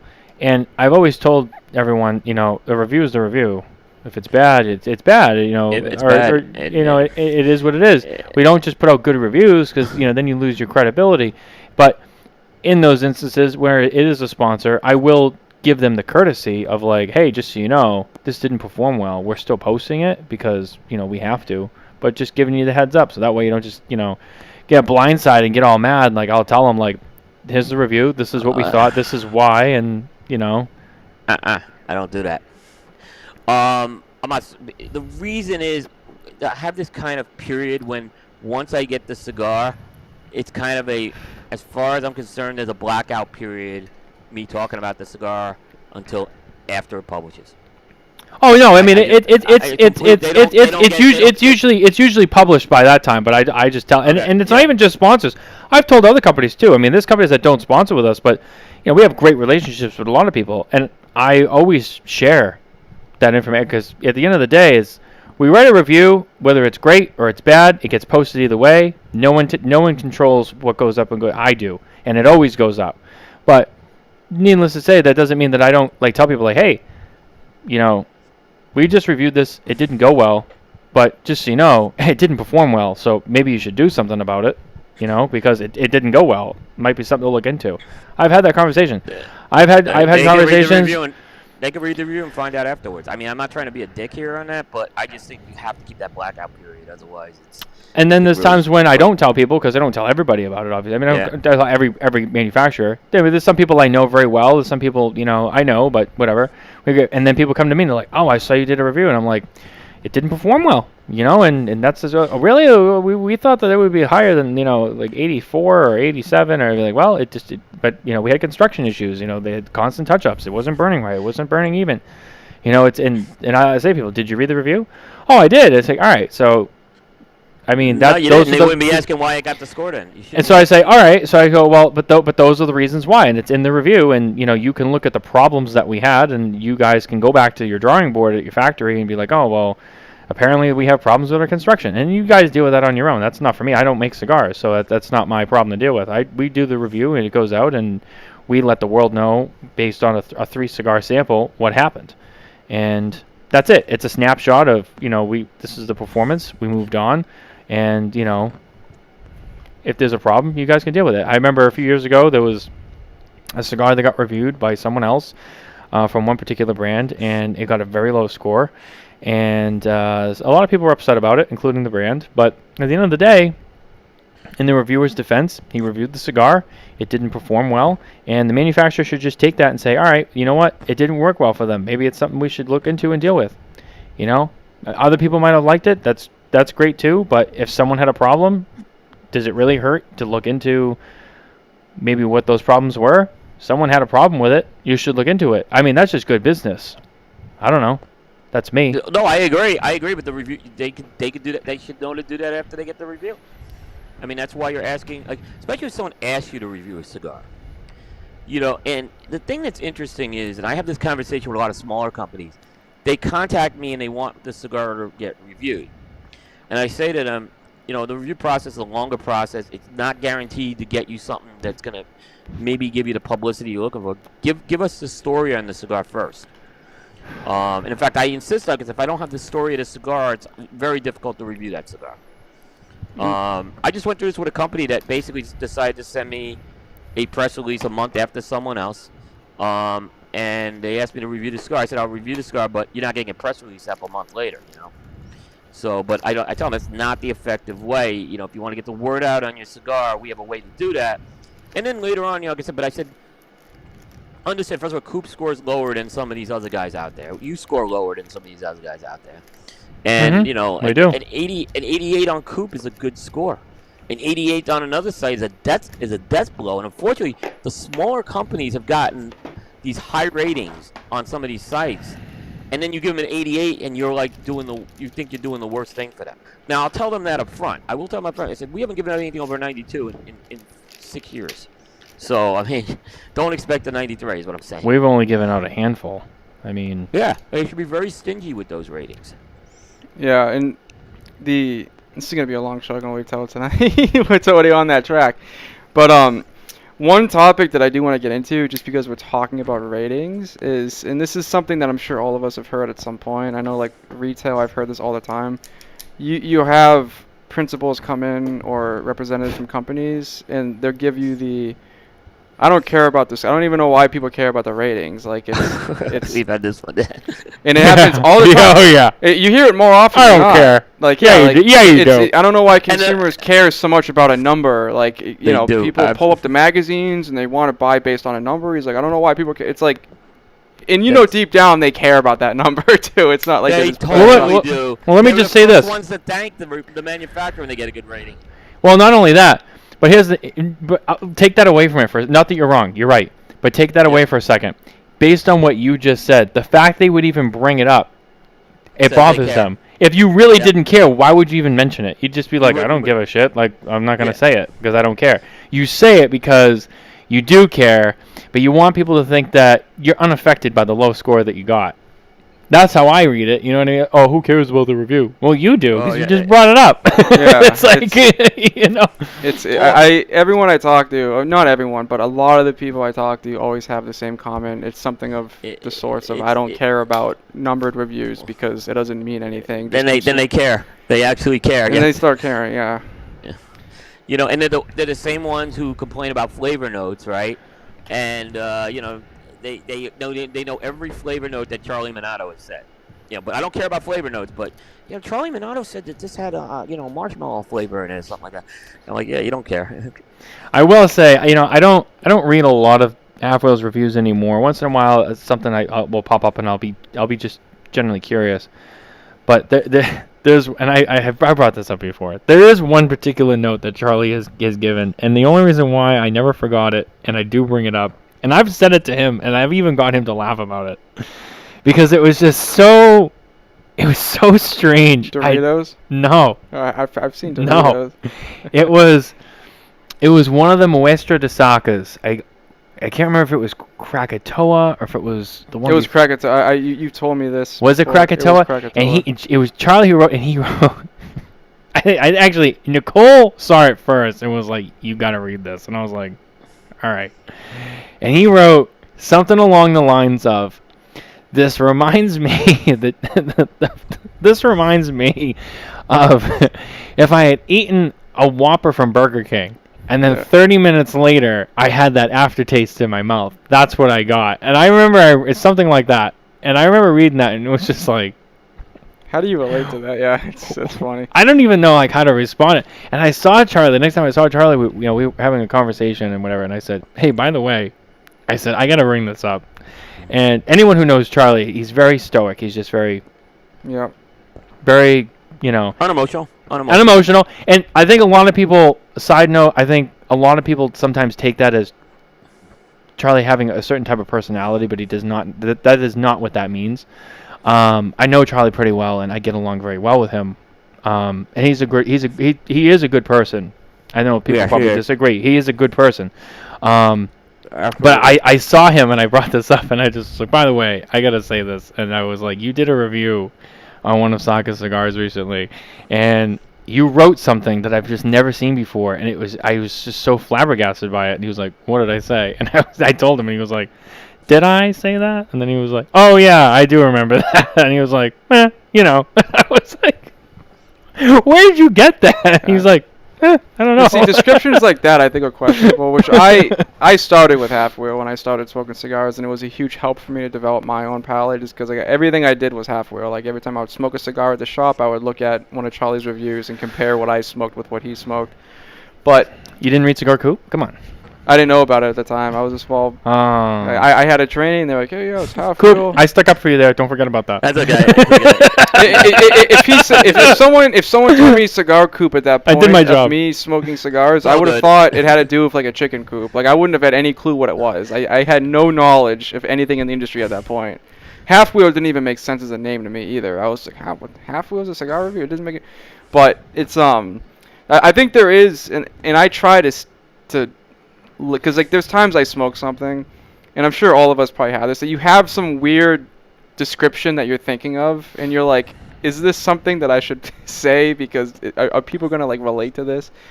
I've had it a couple times, and I'm like, I need to break it down a little bit more than just saying this. You know what I mean? Like it's at least personally with me, and you might pull from like an experience you had in the past, and you're like, so this reminds me, I guess, like, I'm not going to use Charlie's example, but that is kind of out there, but like something that you did and like some kind of an aroma you had, and you're like, this is literally that. Like there was a time that I was smoking a cigar, and it had like this kind of lemon zest to it that reminded me like of a strong lemon zest. Yes, and it reminded me of a cologne that I wore in high school, and I'm like, I can't say this because everyone's going to be like, what the hell is this guy talking about? But it was that same lemon zest that the aroma of that cologne had. Yeah. So I'm like, I need to break that down. I can't say like Abercrombie and Fitch cologne. You know what I mean? Like I have to. You just outed yourself. I need to. Was it the Fierce? Step back. It was Fierce. Yeah. We all used to wear that 20 years ago. It's okay. It was Fierce. But it's and there's another review I had. And honestly, I'll say this one. This one was kind of a kick-ass cigar, and two, it was kind of a funny description. Another cologne reference, but I smoked the Marifel Richard, and it had like I broke it down to lavender, but it had like that same kind of sweetness from like another cologne that I wore. And I just said lavender. I kept it at lavender instead of using the name of the cologne. But what was the cologne? Come on, you can share with the group now. Savage. I didn't like that What one. is- Well, that's- By the way, so- number 3 cigar of the year on Coop was Richie. He keep doing well. This guy. I liked it in the store. And I was like, all right, I'll buy this. And I remember the first few times I wore it, I was like, no, it didn't work for me. I gave it away. Yeah. But yeah, I know what you mean. And That was a great cigar. we'll talk about Marifo too, and I've told Rainier this too. It's the Richard, for whatever reason. Again, this is from a retail standpoint. Whenever somebody comes in and you're really into an expensive cigar, it looks like that used car salesman thing. And Yeah. When I smoked the Richard, I remember it was 10 a.m. I went to the lounge before it opened, and I had a coffee, and Kurt ended up. I don't know if Kurt gave me it or I bought it, but I got one somehow when we first got them, and they weren't even on the shelf yet. And Kurt hasn't had it yet, so he's like, smoke it and tell me what you think about it. We just got them in. We have a bunch coming in, which they shipped Cameroon and New England in the winter, which is a very questionable decision. I'm just going to leave it there. But so I started smoking it, and I didn't eat anything that day, so you got like that kind of like that, cigar buzz a little bit because you didn't have anything in your system. And I was just sitting back. I took my hat off, and I was leaning back in the chair. And Kurt came up. He's like, "Oh, what do you think of the cigar, Pat?" I'm like, "Kurt, respectfully, I don't want to talk to you right now. It's just, I'm in my bubble." Like, it was an insane cigar. But yeah, so the Richard, again, it's like at that time it was $96, and Yeah. it's tough. And then the other Marifos, the mirrors at the time, because they've expanded it since then. But it was the Richard or the mirror at that point, and the mirrors were between 30 to high 50 MSRP. Yeah. And it's funny because I didn't care for the mirrors. I The didn't price either. point. I didn't either. Scored very low on it. Yeah. The Richard was way better. And Yeah. it sucks because someone who wants to try that brand, like, what do you think? And usually it's like, oh, start with Yeah. the core line, and then if you like the core line, go up and spend Yeah. the money on this. But I'm like the opposite. I'm like, don't even deal with the No. core line. I'm like, if you're gonna spend $40, spend another $40 and have one of the best cigars you've ever smoked in your life. Yeah. The know? Richard. I've had all three, and the Ernest was kind of in between the two. Yep. For me. Yeah, but the Rich. Yeah, but I had the same experience. It was like 92. It was 92 for the Richard, 87 for the mirror. It's funny because I mean, they don't fully disclose what's in the cigars. The Richard, I believe, is supposed to be a mix of Don Carlos, an Opus, and a certain Partagas that had a Cameroon wrapper from Cuba, from like I want to say it was from like the 60s. I think that was OG the info I was Partagas. giving. Yeah, OG. Yeah. And that's what it was. And then when I was smoking it before I knew that, I was like, that's literally what I'm picking up. It's like it's like sweet Cameroon. It has that Opus leather and spice and like that bacon spice to it. And then it was just like a bash of them. And then it had like those Cuban notes too, like that oak wood, that kind of creamy nut. Like it was A little florally. it had that floral sweetness. Yep. It was. Yeah, the Richard is a knockout cigar. And the second release of it's just as good as well. I smoked one of the second batches of it, and it was consistent. Mitchell commented and said, "You should use your cologne references in your reviews. After staying the more basic flavor note, you'll be surprised how many cigar guys are cologne guys." Yeah, no, Ben on my team's a cologne guy. Yeah. Yeah, yeah, big cologne guy, Ben I'm a is. huge cologne guy too. It's like I'm like that guy. I'll go into a Macy's and I'll go out of my way. Why are you going to the mall? I want to go to Macy's and I want to do all the sample colognes. I'm like around that. The ladies there hate me because I'll probably do like $100 worth of product on test sprays. I'll just go around the whole thing. Are you gonna buy anything today? I'll be like, maybe. I don't know if something's good, but yeah, I am that. I could just see you in there. You know what would be hilarious if you just go, "I'm a cigar reviewer. I'm getting notes." And they're just like, I'm "What?" training my palate. Do you mind What? can I lick the little sample papers that you just took from me, please? I'm not done yet. Yeah, I'm a huge cologne guy. Pat takes them all home and he like lines them up. I and he's line like, them "All right." up and I'm like, yeah. And you're smoking a cigar and you're just going. I don't use a lighter. Like this Dupont stuff's a this sham. one. I bring cedar with me to Macy's and I spray cologne on the cedar and I use that to light it up. There you go. Yeah, I just It's like a secondary infusion. I just lost all the credibility that I have with I know. reviews, but yeah, I use cologne cedar sticks to light my cigar up. Yeah.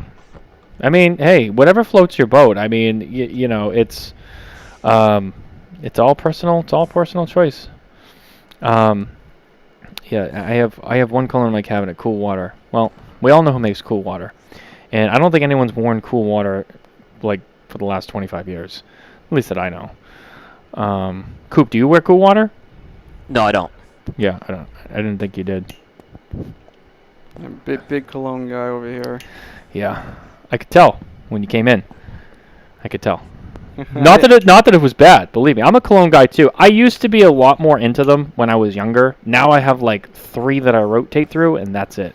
See, I'm like the one that like the one that pen I love one. the most, one that Nicole really likes the most, and then there's like a third one that I think we both kind of like too. And that's like that because the problem is I've learned over the years when you have too many, it's you gotta have like for me, I'm like I gotta have like 3 basic ones. If I have like 20 of them, like it's no, I gotta have like just 3. It gets too, I don't know. See, I like having a lot because like no one will ever appreciate this because no one like notices it other than you. But like I'll use cologne based on what tone of color palette I'm wearing. It's weird. Like I don't know, I'm a big cologne guy.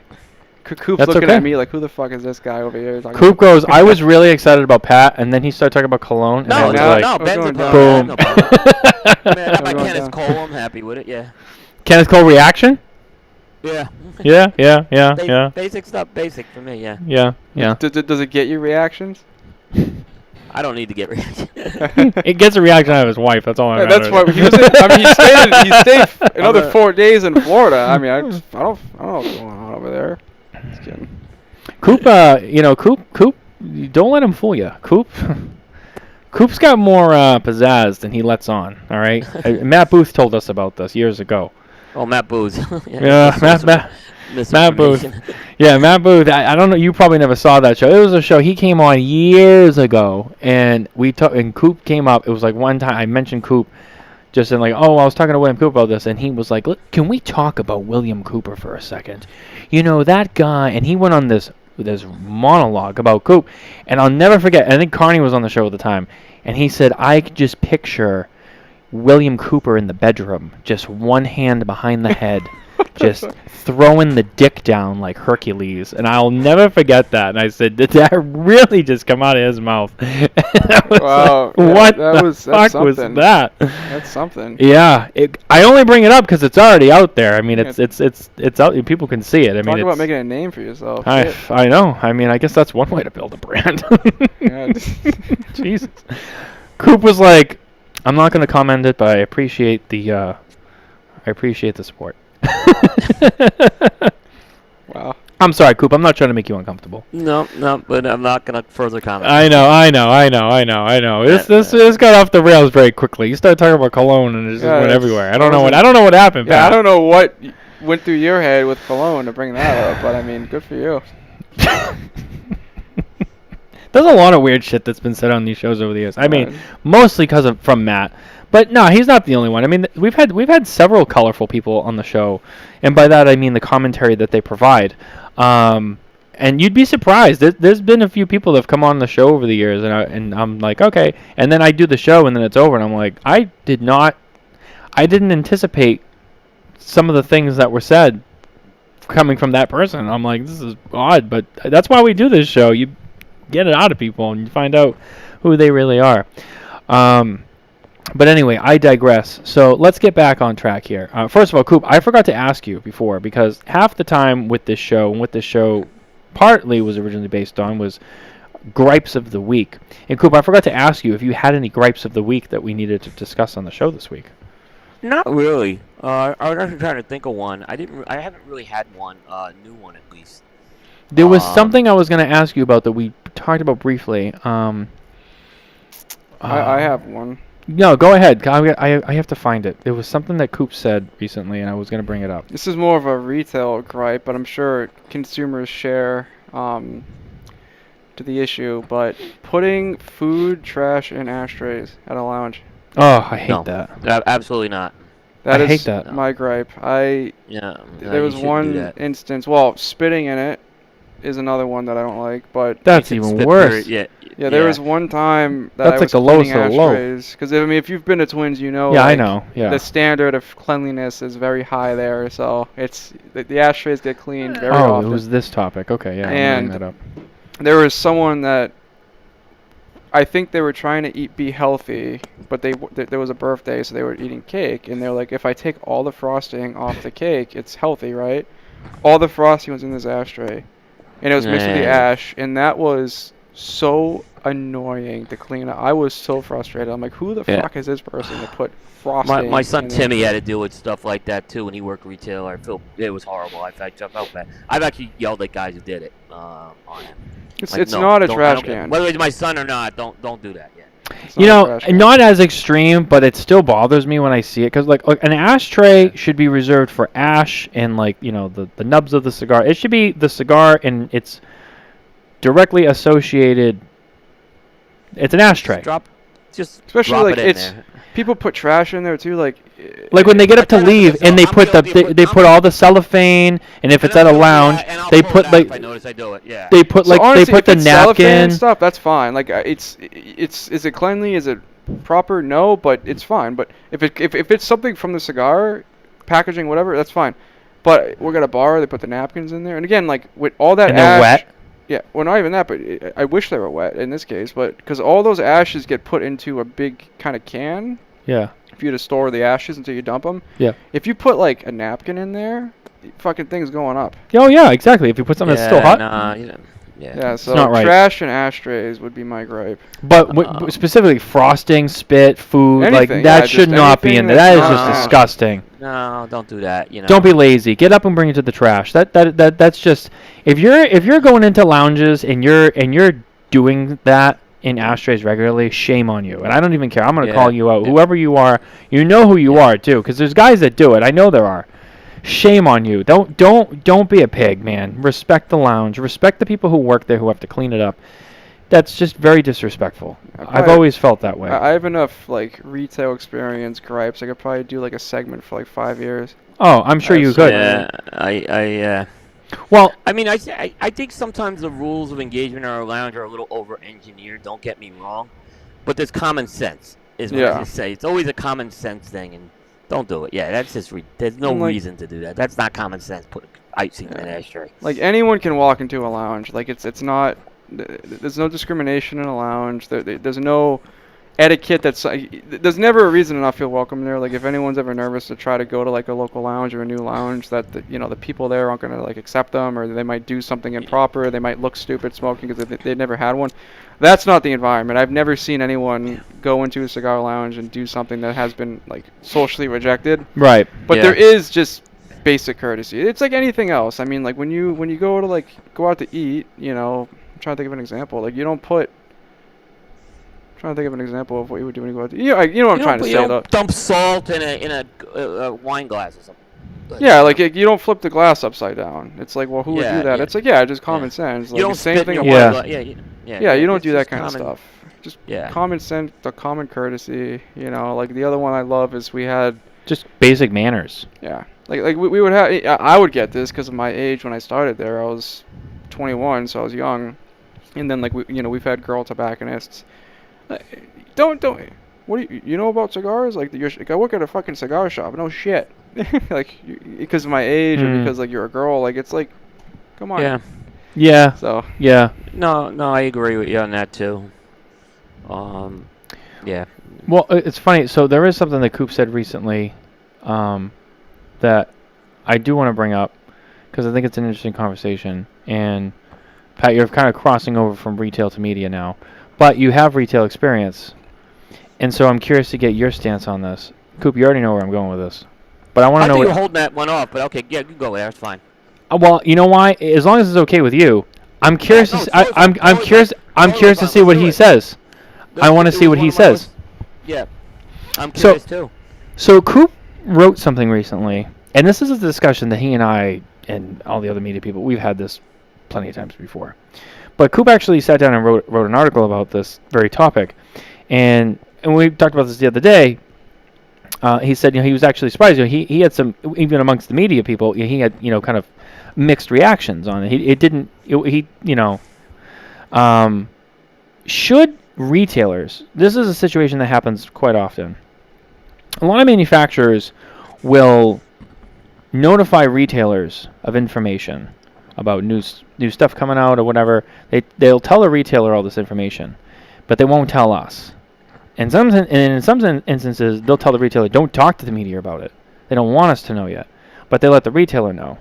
And I think the argument here, and Coop, you can jump in at any time, is, media being the conduit of informing the public of what's happening, between the manufacturer and the average consumer and the general public. When you kind of cut them out and just go right to the retailer, I think in terms of media, it's kind of like, why are you leaving us out of this discussion? Because now we can't cover this, or we find out about it secondhand, or they'll ship a new product to the retailers, and the retailers already have it, and then we don't even find out about it until after they already. And it's like, well, okay, so how are we supposed to make an announcement on this when it's already out there? What is your stance on that topic? I mean, as someone who worked in retail, do you think that the media should be, announcing information from the manufacturers, or do you think that the retailer, should get information firsthand and be the ones to talk to the people walking in before they read about it online? What is your stance on that? So I'll take a neutral position on it. Oh, yeah, I saw that coming. Well, because it's okay. No, it's okay. I think depending on what perspective you're looking at it, will lead you to the answer that you're looking for. But you factor in this industry, and I mean, Cigar Aficionado, I'm not going to get the year exactly, but I believe, 97 or 95 it came out, right? It started being published. Oh, it was before that, right? Wasn't it before that? Wasn't it like 92? 92 it was. Early I 90s, yeah. right? 92. Early 90s, right? I was close. Yeah. So, and that's really when media started engaging with premium tobacco, right? So, More or less, yeah. overall, it's still a fairly new conduit within the industry, and a lot of these manufacturers have been doing business, like, small family business for a long time. So I think the mindset, I'm not a manufacturer, so I'm not sure if this is accurate, but I would say this is probably true, is that business relationship. And it's that if you have someone who works at a shop that you've done business with for a long time, you want to give them the courtesy of having that communication and being that first-hand knowledge of something that they're going to be working together to sell. And so I would venture to guess that since that's been the business practice for so long, and since media really is, and it's still booming, I mean, media is obviously a imperative part of any industry now. I think that may be kind of some of the old school that's in the industry still, is that it's that personable communication with the people that are like the purveyor of your cigars. But so yeah, that would be kind of the middle ground answer I would give. Now, with the modern times and marketing and Where we are now, yeah. Where we are now, I do think that it's important, equally important, to have that open communication with media, because ultimately that's going to help your business partners, and it's, so I get, because I can picture somebody at a shop who may be the GM of a store, and then, they read on, we'll just use Half Wheel, or we'll use Smoking Tobacco, Cigar Coop, any of these outlets, and there's a new post, like a press release of a new cigar, and then the GM it calls and he's like, hey, what is this cigar that I'm hearing about that's being shipped out, we haven't talked about yet, like. And now it's like, is the rep not coming enough? Is the rep not telling me enough? So I think from their feedback perspective, it's better on them if the people that are like the purveyors of their cigars are the ones finding out first. So that's probably, like, I would venture to guess that's why it's that way. Now, should it be that way? No. And is that really the case? Is it disrespect to the sellers of cigars if the media finds out first? No. But that could be because of that kind of old school mentality and how media still is kind of a new aspect of the industry overall, why it's perceived that way, or could be perceived that way. So that's kind of my feedback on it. But so let me kind of address that. The answer is you tell them both at the same time. That's the answer. Okay, it's the ideal answer. Now, if you're gonna do that, and I understand, like, this came up with the guys I was talking about in that article. Some of the media guys gave the same reason you gave, Pat. Right? Okay. But once you've told a retailer that, unless you have specified, like an NDA, don't disclose this, or say, hey, we're giving you this, but don't share the pictures, don't share the stuff, it is fair game for me to get it.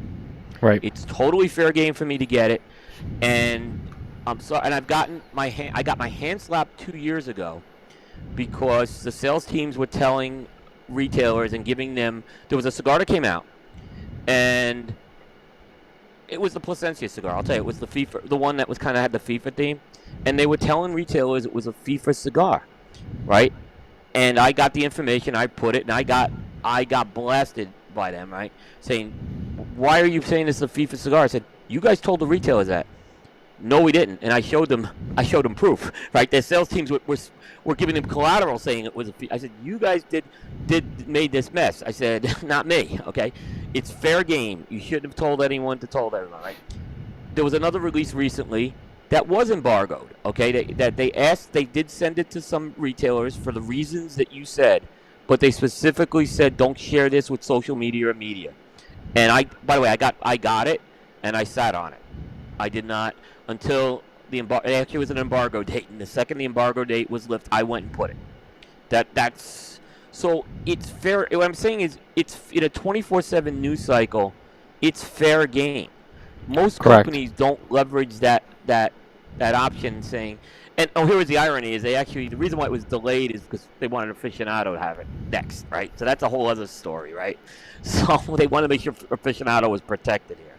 But like I said, if you're gonna do that, other industries do this practice and they say embargo it, right? Now, I'm sure I'm maybe shooting myself in the foot saying, well, you know, I'm giving away trade secrets and maybe companies will start. That's fine if they're gonna do it. I have no problem with that. This way, my competition is not gonna get it either, so I'm not losing anything. But it is fair game. Once it's out there, it's public knowledge as far as I'm concerned. Yeah, Especially if it's on the shelf already. Well, I should have Especially mentioned if it's that on the too. The other half of that, like Coop was saying, is, you know, when that does happen and then we report on it anyway and they get mad at us, and it's like there's been several times where, you know, I hear something from someone saying, oh, we're getting this, and I go, oh, okay, and people will give me information. I read a story. Or, you know, they do these embargoes with people, and if I see one guy post it, I'm writing the story because, like Coop said, it's out there. If you were watching, you know, MSNBC and they said something about like, oh, like this Justin, you know, we heard that, you know, so-and-so is doing this in the Senate or whatever. Do you think that Fox News and CNN are not going to like jump on that and cover that story too? It's the same, you know, they're going to talk about it. It's out there. To kind of be more precise on the issue, so again, I'll go back to, first off, the original thing I said was, again, old school relationships, that, you know, the thought process could be like, I want to give this specific entity that I have this relationship with the opportunity to have this knowledge and to do what they want with it for a certain period, do their own marketing, do their own media. Is that the right thing to do? It's up for debate, right? I'm not saying it's the right thing to do. It's not, but there's a way to protect it, is what I'm saying, if you don't want it out there. Yeah, so now to your point, and I'm going to take this out of the industry and kind of put it more in like a general practice. For instance, there's certain things that aren't supposed to be released on media, and again, like when you're in law school, this is a topic for the First Amendment you talk about for the media. Agree, yep. Which doesn't have more free speech protection than the average consumer, whether or not, you know, people don't really know that. For whatever reason, people think media has more protection. They don't. It's the same protection as a regular citizen, but there's instances of case law where, and we'll go, I promised on Wednesday I wouldn't go into a legal thing, so I'll just do it really. Layman concept is, when there's something that legally is protected and is not supposed to get to the media, if that entity fucks up and the media gets it, you cannot use that statute to punish the media if the media legally got it. Now, if the person who's supposed to be protecting it fucked up, they can get sanctioned. But the media, if they lawfully got... Now, if you're wiretapping, that's different. But if you lawfully got it, if you were in a public place, you overheard it, if it was being talked at the wrong spot, and you post it, legally, there's no consequence or recourse for that action. So, now if we're going to go back, that if the reason why they're doing this is because of those relationships that they're establishing with those people, that's completely, in my opinion, that's fine. If you have your business, you do what you want. If you want this person to have a week of this knowledge to do what they want with it, go for it. But if that person screws up and they tell one person, they tell 3 people, they tell 10 people, and then media finds out about it, that's not, like, that's, the media is just doing their job. You know, if you find news and you're doing your job. So I think companies have the complete reign on what they decide to do with their product and releases, but if the people that they entrust that information with put it out, then I don't think there's anything you should be able to have negatively towards the outlet that's publishing it, because that's at the end of the day they're doing their job. There was an incident. There was an incident that happened last year where, or this was it this year? Last year, about a year ago now. About a year ago this year. Well, there was actually a couple of different incidents, but I think they all revolved around the same release. There was, and they actually both involved Fuente Padron. Now, the first that was a shit show release. The first thing that happened with that was, it was posted on social media that they were being shipped, and the media was not told in advance directly. It was posted on social media. Now, we all saw it, and most of us have a direct line to Padron. A few of us have a direct line. Well, yes, a few of us. A few, not a lot of us, yeah. A few of us. And have a direct line into Padron and Arturo Fuente. And when we saw that, we made that direct line and said, hey, so are you doing this? Yeah, I'm doing this, I'm doing this. Okay. And we were told from the horse's mouth, this is what's happening. And we wrote a story on it. And then shortly after, the shipping was canceled because there was issues, and which we were communicated with on as well directly. And some people try to say, like, oh, well, the media jumped the gun and wrote a false story based on a false social media post, and that was not true. We were in direct communication the entire time, and we were told, this is going out, this is going blah, blah, blah, blah, blah, this is how many boxes we ship, we're going to be shipping more, blah, blah. And then when there was a problem, it was, hey, there was damage, the container arrived, blah, blah, blah. Now they're being recalled, and we wrote a separate story on that because, again, we were directly told. That was kind of saga number one. Saga number two was when they were eventually shipped and they did land at the retailers. One retailer got it, had all of the information with the MSRP and everything from Padron and Arturo Fuente when they received it in, and posted it on social media saying, hey, we have Fuente Padron Legends, and the box is $7,500. And a story was written because someone not called by that. Us. Not by us. Not by me. And I'm not knocking this person either, but they saw this, contacted the retailer and said, oh, you have it. Oh, yeah. We got it. We got 2 boxes, and this is what it costs, and blah, blah, blah, blah. A story went out. And then people were a little bit upset with it because of how it was written and some of the information. And it's like, but at the same time, I understand both sides of it. But again, back to our point, the media now sees, oh, a retailer has it, and like this is news to us, and I'm going to call the retailer, and they're going to be like, oh yeah, I got it, and this is how much it costs because this is what they told me to list it for. And they wrote a story on it because it was there, and they got the information. They chased down and they wrote a story. That's what journalism is. And unfortunately, it didn't go well because of how it was written and some of the things that were said, especially pertaining to the price and some information that was left out about it. It's kind of a bigger thing. But the point of boiling it down was, at the bare bones, someone from the media saw that it was finally out, contacted the retailer shared the information, and wrote a story on it because it's like, well, it's out there now, let's write a story. Like, let's tell people that the retailers are getting them. So this is kind of part of it too, and I think that was a good example. In this case, I did have the direct conduit to Fuente, right?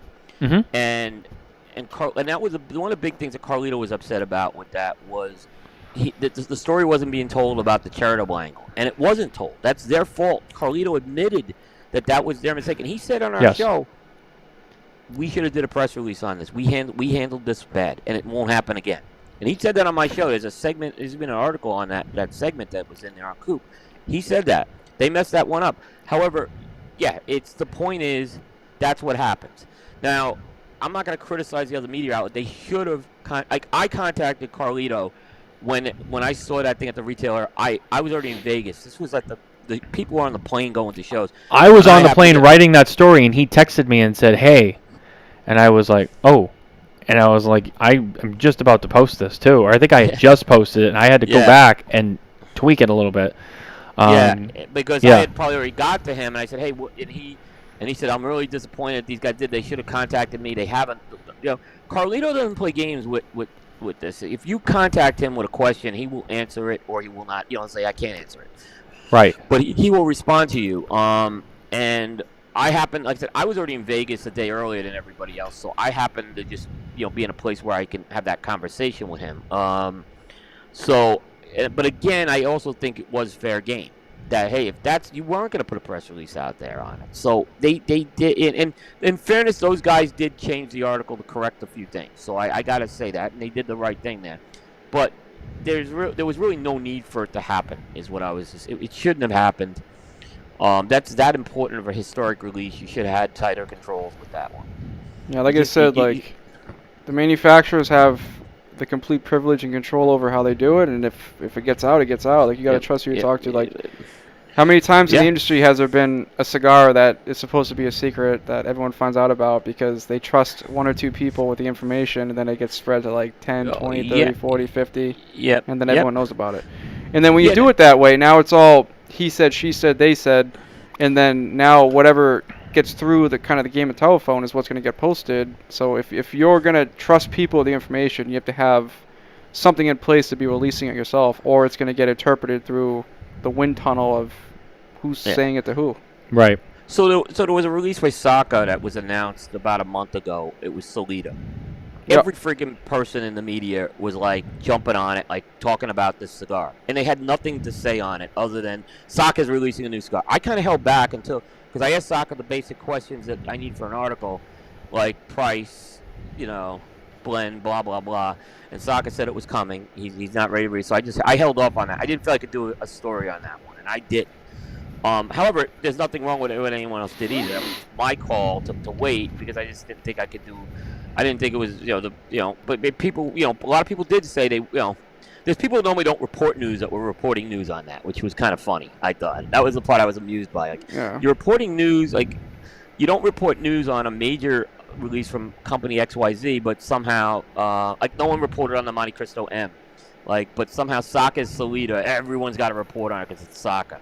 Saka put a post on Instagram, and it's again like you gotta also be, gauging what is newsworthy too. Like sometimes, like again, I say this about Saka all the time. He is, in my opinion, the best marketer in the industry. Like he knows how to market a product, and that's he's awesome. And he does that purposely. He purposely withholds that information because he wants people talking about it. Like how much is this going to be? How much is this going to be? Why is it different? Why is he doing this one? Right. It's like when he took the what is it, the Fino? The Fino, is that the size of it? The Fino, I forget the exact name. The Cervantes Fino. Yeah, the Fino. Yes. When he pulled that, he's like, I'm pulling it. Just wait, something's gonna happen. So everyone's like, why is he getting rid of the Fino? It's his favorite cigar. Why would he get rid of it? He says to everyone, it's his favorite size. Like, why is he gonna get rid of it? Oh my God, he must be doing something down the pipeline. But he doesn't know intentionally. You know what I mean? So. Oh, he's very orchestrated. So newsworthiness wise, like, is it worth publishing? Yep, he knows exactly. Like I said, he knows how to work the media better than anybody. It's no secret he sends out his cigars in November every year. And he gets those reviewed. It's fresh in people's mind, and he will probably win another consensus this year. And that's how to do it. Like again, like I said, overall with the media, like I feel like the industry as a whole is kind of like a little bit behind on how they should be utilizing media. But again, Saka does it perfectly. Yeah. I mean, he's mastermind. Pat, this is a good point, but I have seen companies change at the trade show in the 14 years I've been covering it, right? Mm-hmm. Where, when we were going 14 years ago, it was a sales show, and you were kind of the stepchild. But this has evolved now where a lot of companies have adjusted what they're doing in the booths to accommodate media. And a lot of them do a very good job at it. I mean, Saka's a good example. He spends time with the media pretty much the whole time. That's his job. And other companies, they do that. General was really the only company to do it originally up front. But now I'm seeing this with more and more companies. And they understand that the trade show isn't just, yes, they have to have sales, but now there's this other component where they can benefit from a lot of free publicity. Free publicity, what better way to get it, So they've adjusted. Yeah. I've seen them start to adapt. Some companies have been a lot slower to adapt than others, but I'm seeing it more, more and more, because I've been covering this since 2010, so I can tell you every year it seems to get better for us. So But Yeah, yeah, and there's still like some companies in the Stone Age. yeah, like I said, like it's still like the whole media aspect of it's still pretty new to the industry. Plus, you look at how heavy regulated marketing is, so it's learning how to utilize these outlets that Yeah. they can use, and that's why Yeah. going forward, I think it's going to get even better, just because like that's at the end of the day, like shows like this is the main brunt force for advertisement for the industry. Yeah, and it's kind of interesting too on that because you probably noticed, but bigger companies when they do press releases, they go through legal review. Yep. There's a legal review that goes through that. So that's why sometimes those are a little slow. Like sometimes you'll see certain companies be slower about it. They just need to plan better their release schedule, in my opinion. But I think it'll get better for sure. I mean, like we're not going to mention the show, but there's big shows that happen throughout the year that's welcoming media into it. So I think it's only going to be going up from there. It's yeah. You got to Especially utilize in the it. last 4 years, I think, Yeah. with the whole COVID thing. We've talked about this a lot.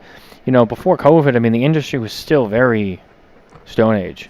And, when, in Coop, you and I have talked about this so many times. Yeah. When that happened, and it was like, no, like, everything has to be remote, this industry was forced to adapt to relying on technology and the media. They all decided to become media. They all decided to become media one day. Yeah.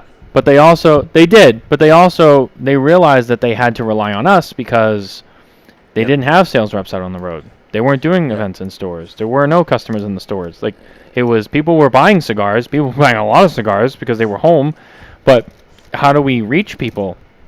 Yeah. It was doing their own media, and it was us. And I think people realized, like, this is going to be the thing now in the norm. And, I mean, just with my own eyes, I've watched it change.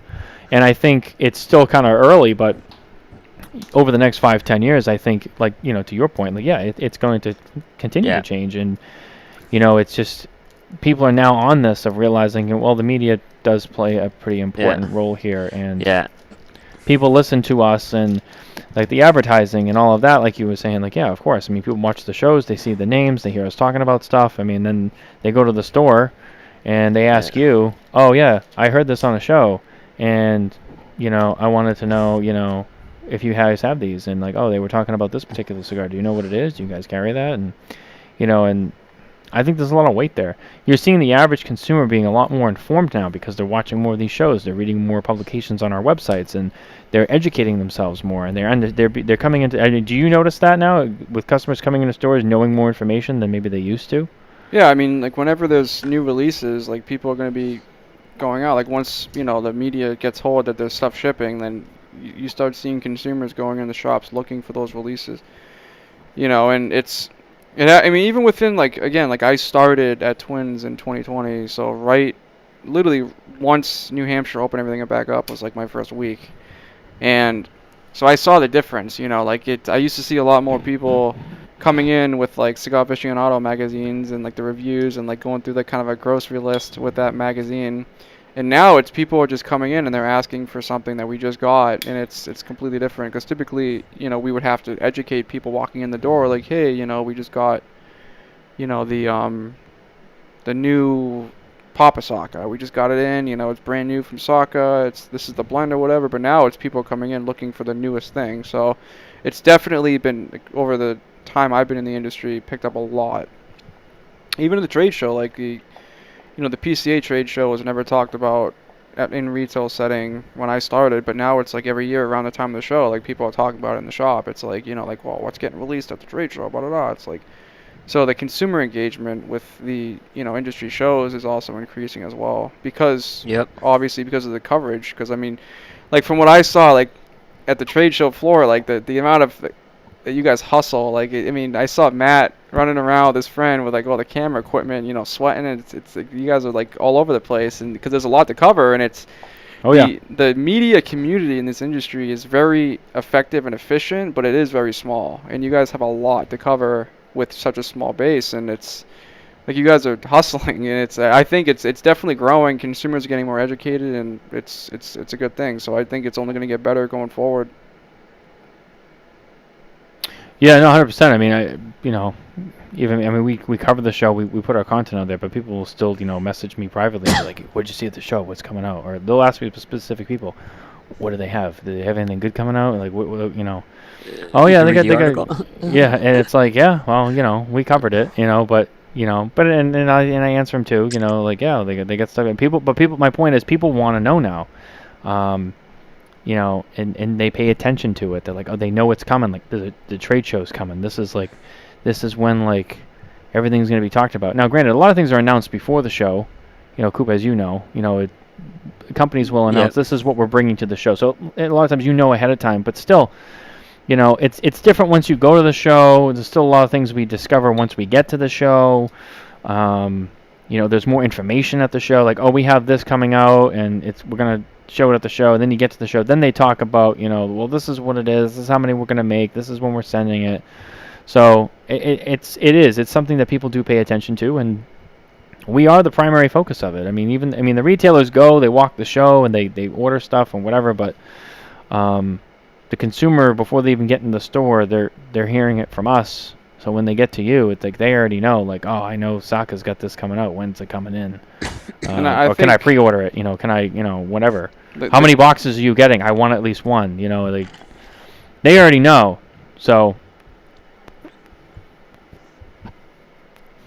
the companies, and again, from retail perspective, the companies that have really capitalized on media outlet has been the ones that I've seen prospering recently, and I'll even just throw some examples out. I mean, we already talked about Saka. You know, when I started 5 years ago, like, Saka was there, but it wasn't something people were breaking the door down to get. But now it's like everything Saka does is everyone's hunting for it. Look at Drew Estate with their Freestyle Live releases they do, because they utilize the media to do their stream now. Yep. That cigar sells every time it comes in because it's being talked about. You know, McAuliffe, when I started at Twins, they were still being branded under Sanchez, and then they rebranded, they changed all their packaging, their branding, and now they have that ambassador program, and then suddenly McAuliffe is something that people come in the shop asking for, which is why Twins started carrying it, because it was enough people were coming in, like, hey, yeah, McAuliffe. So people that are directly connecting to consumers through the media are the ones that I've noticed have had huge development and just more outreach in local shops. So it's definitely, again, just on the upward trend. And I think companies that don't utilize it are going to start kind of falling back, with some exceptions, like, for instance, like Padron.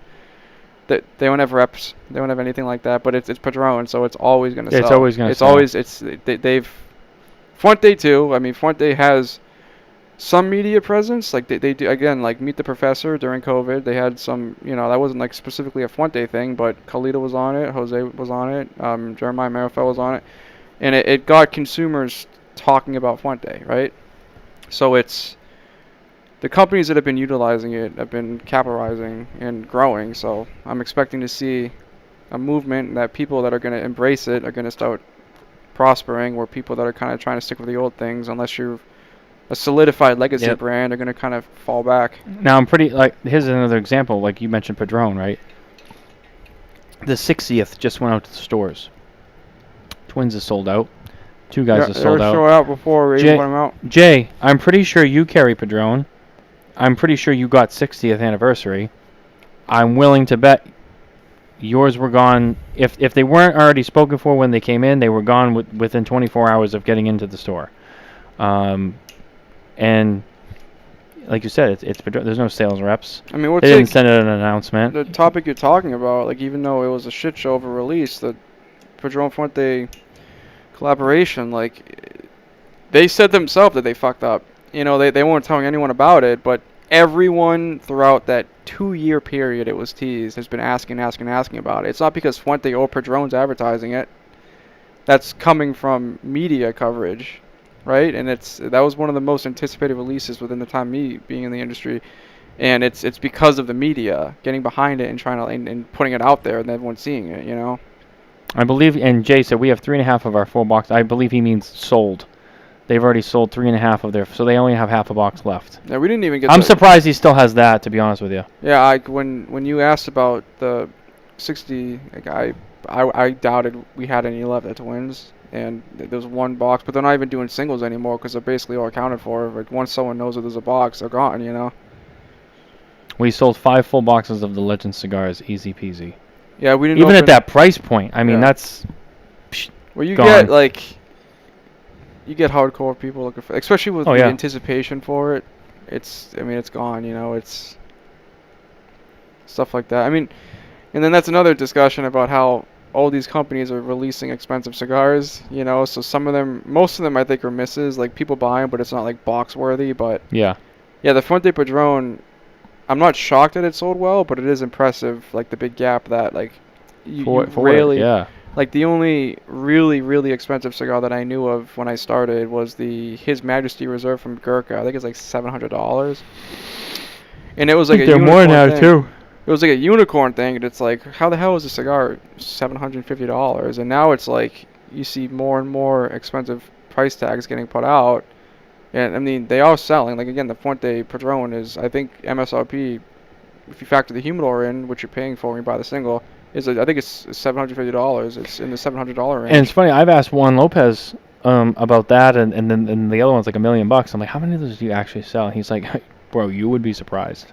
And he's like, he's like, because there's people out there who can buy it, who do buy it, and they don't talk about it, but they do. And he's like, you'd be surprised how many of those we sell. And it's true.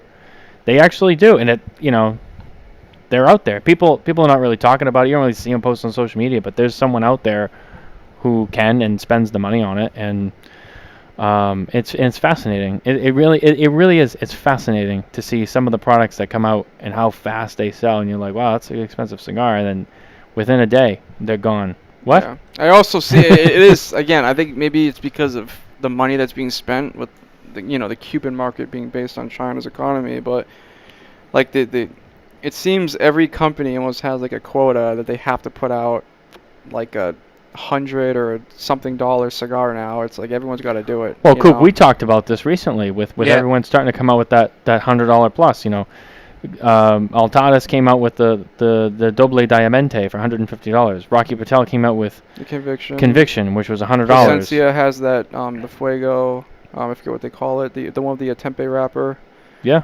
Oliva just shipped their Roaring 20, so that's a $300 cigar. Did they ship that? I believe they did. Yep, yeah, they're shipping it. It comes with one of the cigar cutting knives. That one, Interesting. It was like I think that was shown at the 2023 trade show. It was. It had gold foil wrapped, and then it didn't come out that following.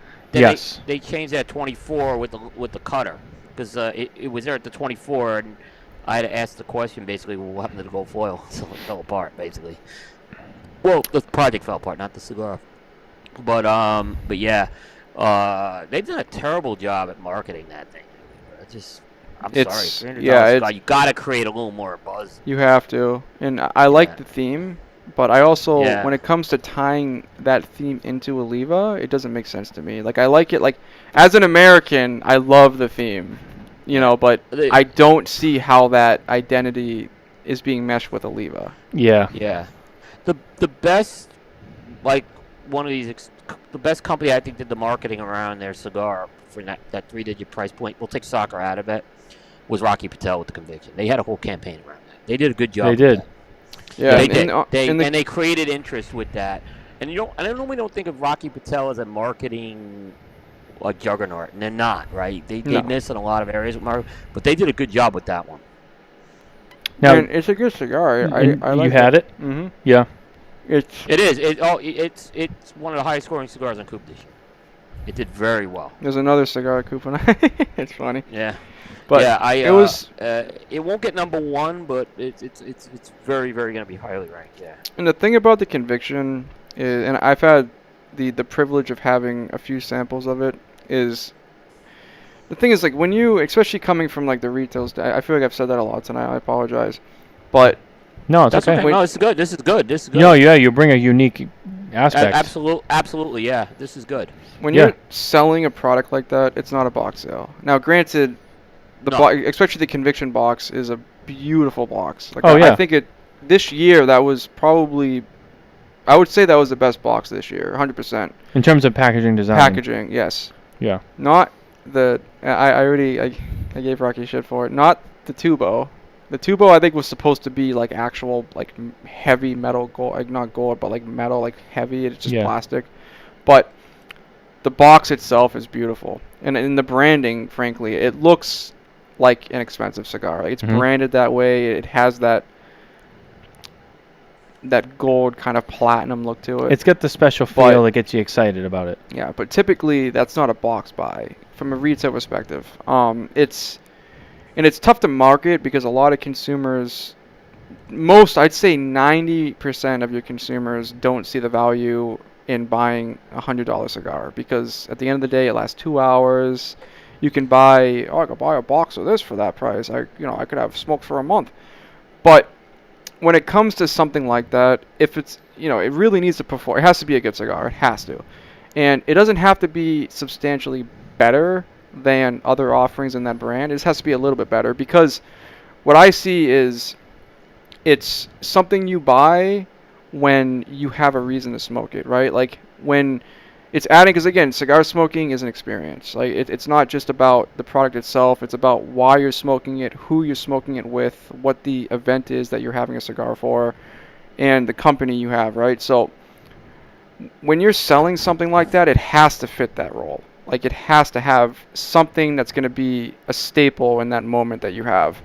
And the conviction really hits that on the mark. The boxing, it coming in that tubo, it's a gold bar, and then just that kind of platinum gold band and that extremely dark, rich caramel Maduro wrapper, and the performance of it is spectacular. And it's just, if you have like a graduation or some big milestone event and you have a conviction, it's like, that's what you're selling when you buy that cigar. Yeah. This is something that you're going to remember taking out with whoever you're with and having in your hand and smoking. Like, this is going to be part of that memory that you have for that event, is this cigar.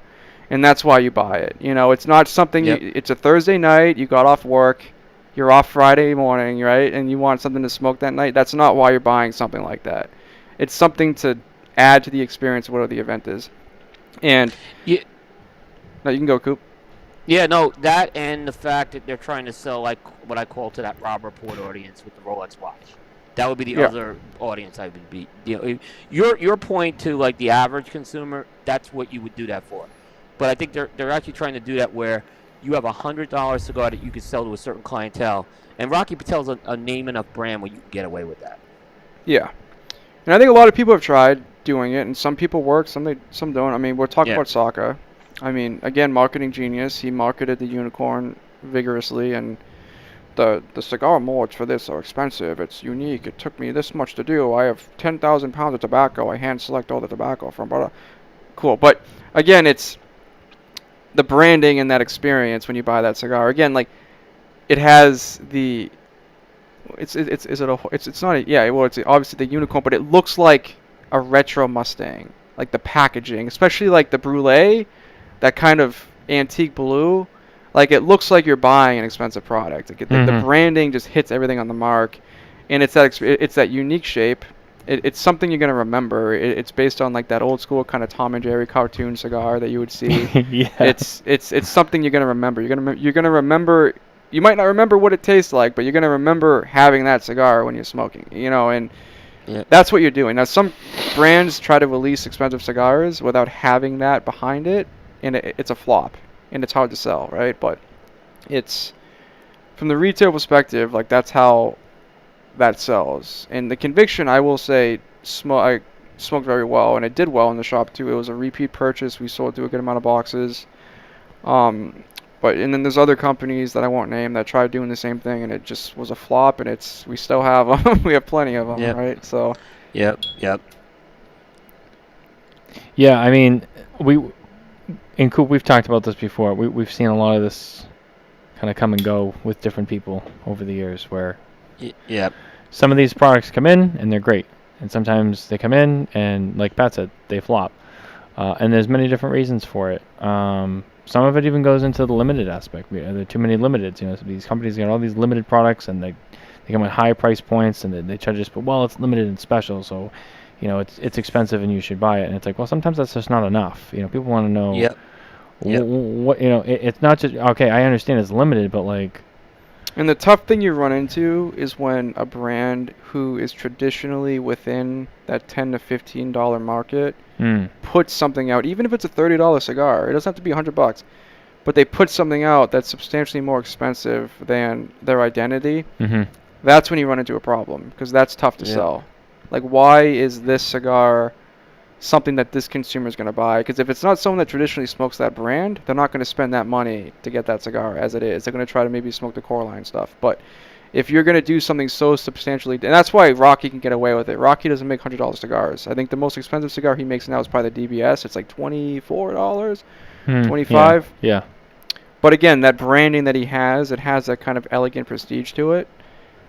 He can get away with it. Plus the packaging, like I said, it looks like an elevated product from his line. But there is companies that double the MSRP on limited releases, and it just does not make sense at all. It's beyond their brand identity. No, I agree. I agree 1,000% on that. That's why, like, I'll take Perdomo, for instance. You know, like, they did their 30th anniversary, and that was, like, their new, like, their top-line cigar. They're using the best tobacco they have, and it was only a couple of dollars more than typically what you find in Perdomo. 15 and change, I think. You know, but that's Perdomo's identity. They're not going to put out a $50 cigar because that's not who they are, right? But they're still going to make a kick-ass cigar. Yeah, it's funny. JJ said Perdomo would never do that price. Oh, that's funny. I didn't even see that. Yeah. But that's who they are, though. The 30th was priced too low. You could argue it was priced too low. That cigar's that good. Yeah. Yeah, and very great cigar. Especially the sun-grown. Like, it's great cigar, and they could have probably gotten away with doing more, but that's not who they are. And you might get Perdomo smokers that are like, why is this $10 more than, you know, the 10th anniversary that I smoke all the time, right? Like, it's brand identity. You have to be cognizant of that when you're doing something special like that. You can't backstab the consumer with a release if it's gonna be something that's completely out of line, you know. You know, just like when S-chip tax went into effect, and the Perdomos, everyone had to raise their prices to eat that. The Perdomos lowered the price of their cigars, and they sold more. You know, a little bit of a gamble, but it paid off for them. But again, that's who they are. There is interesting marketing strategies with the price increases that I've picked up on as well. Like, I'll take Padron, for instance, typically does theirs later, but then they do a higher price increase. Well, a lot of the legacy brands do it that way. That I've seen, like, it's everyone's price increasing, but there's certain brands that don't price increase. But then a couple years goes by, and they catch up with everyone, but it's a substantial increase. Almost like a retroactive, like. Yeah, but it works because they're like, oh well, all these guys are increasing, but what I smoke's not increasing. So they get to capitalize on that market as they see that everyone else is increasing. But then and they catch up down the road, but they've already kind of locked in the sales throughout that period. Right. It's smart. Yeah. No, absolutely. Coop. I'm looking at the time here, and we're about a little over 2 hours now. This show has been flying by. Yep. I think we're gonna get ready to kind of. Yeah, I think we're good. Wind this show down, and put a pin in it there. But I wanted to say thanks for being here with us tonight. I appreciate it. Yeah, thanks. Glad to be with you guys. Yeah. I think we covered a lot of things tonight, and we'll probably save the rest for the next show. I know we have a lot coming up over the next few months, so there'll be a lot to talk about. But yeah, I think that's gonna do it for our show this week. Thanks to both of you guys for being here, and thanks for everyone for watching and listening at home. Yep. Don't forget to... next week is Thanksgiving, so I don't think we're going to be live Wednesday night, but Pat and I have discussed maybe doing something later on. So stay tuned. Where the team is discussing. So we want to have a show next week, but we understand, Thanksgiving's next week. People are traveling Wednesday, Thursday, so maybe we'll do something next weekend. So just stay tuned. We'll announce. We want to do something that kind of makes sense. So stay tuned on that one. Other than that, that's going to be our Spare Note show this week. So thank you all for being here. Don't forget to go to smokingtobacco.com for more news, reviews, and updates from the cigar industry. And we'll see you next time. Take care.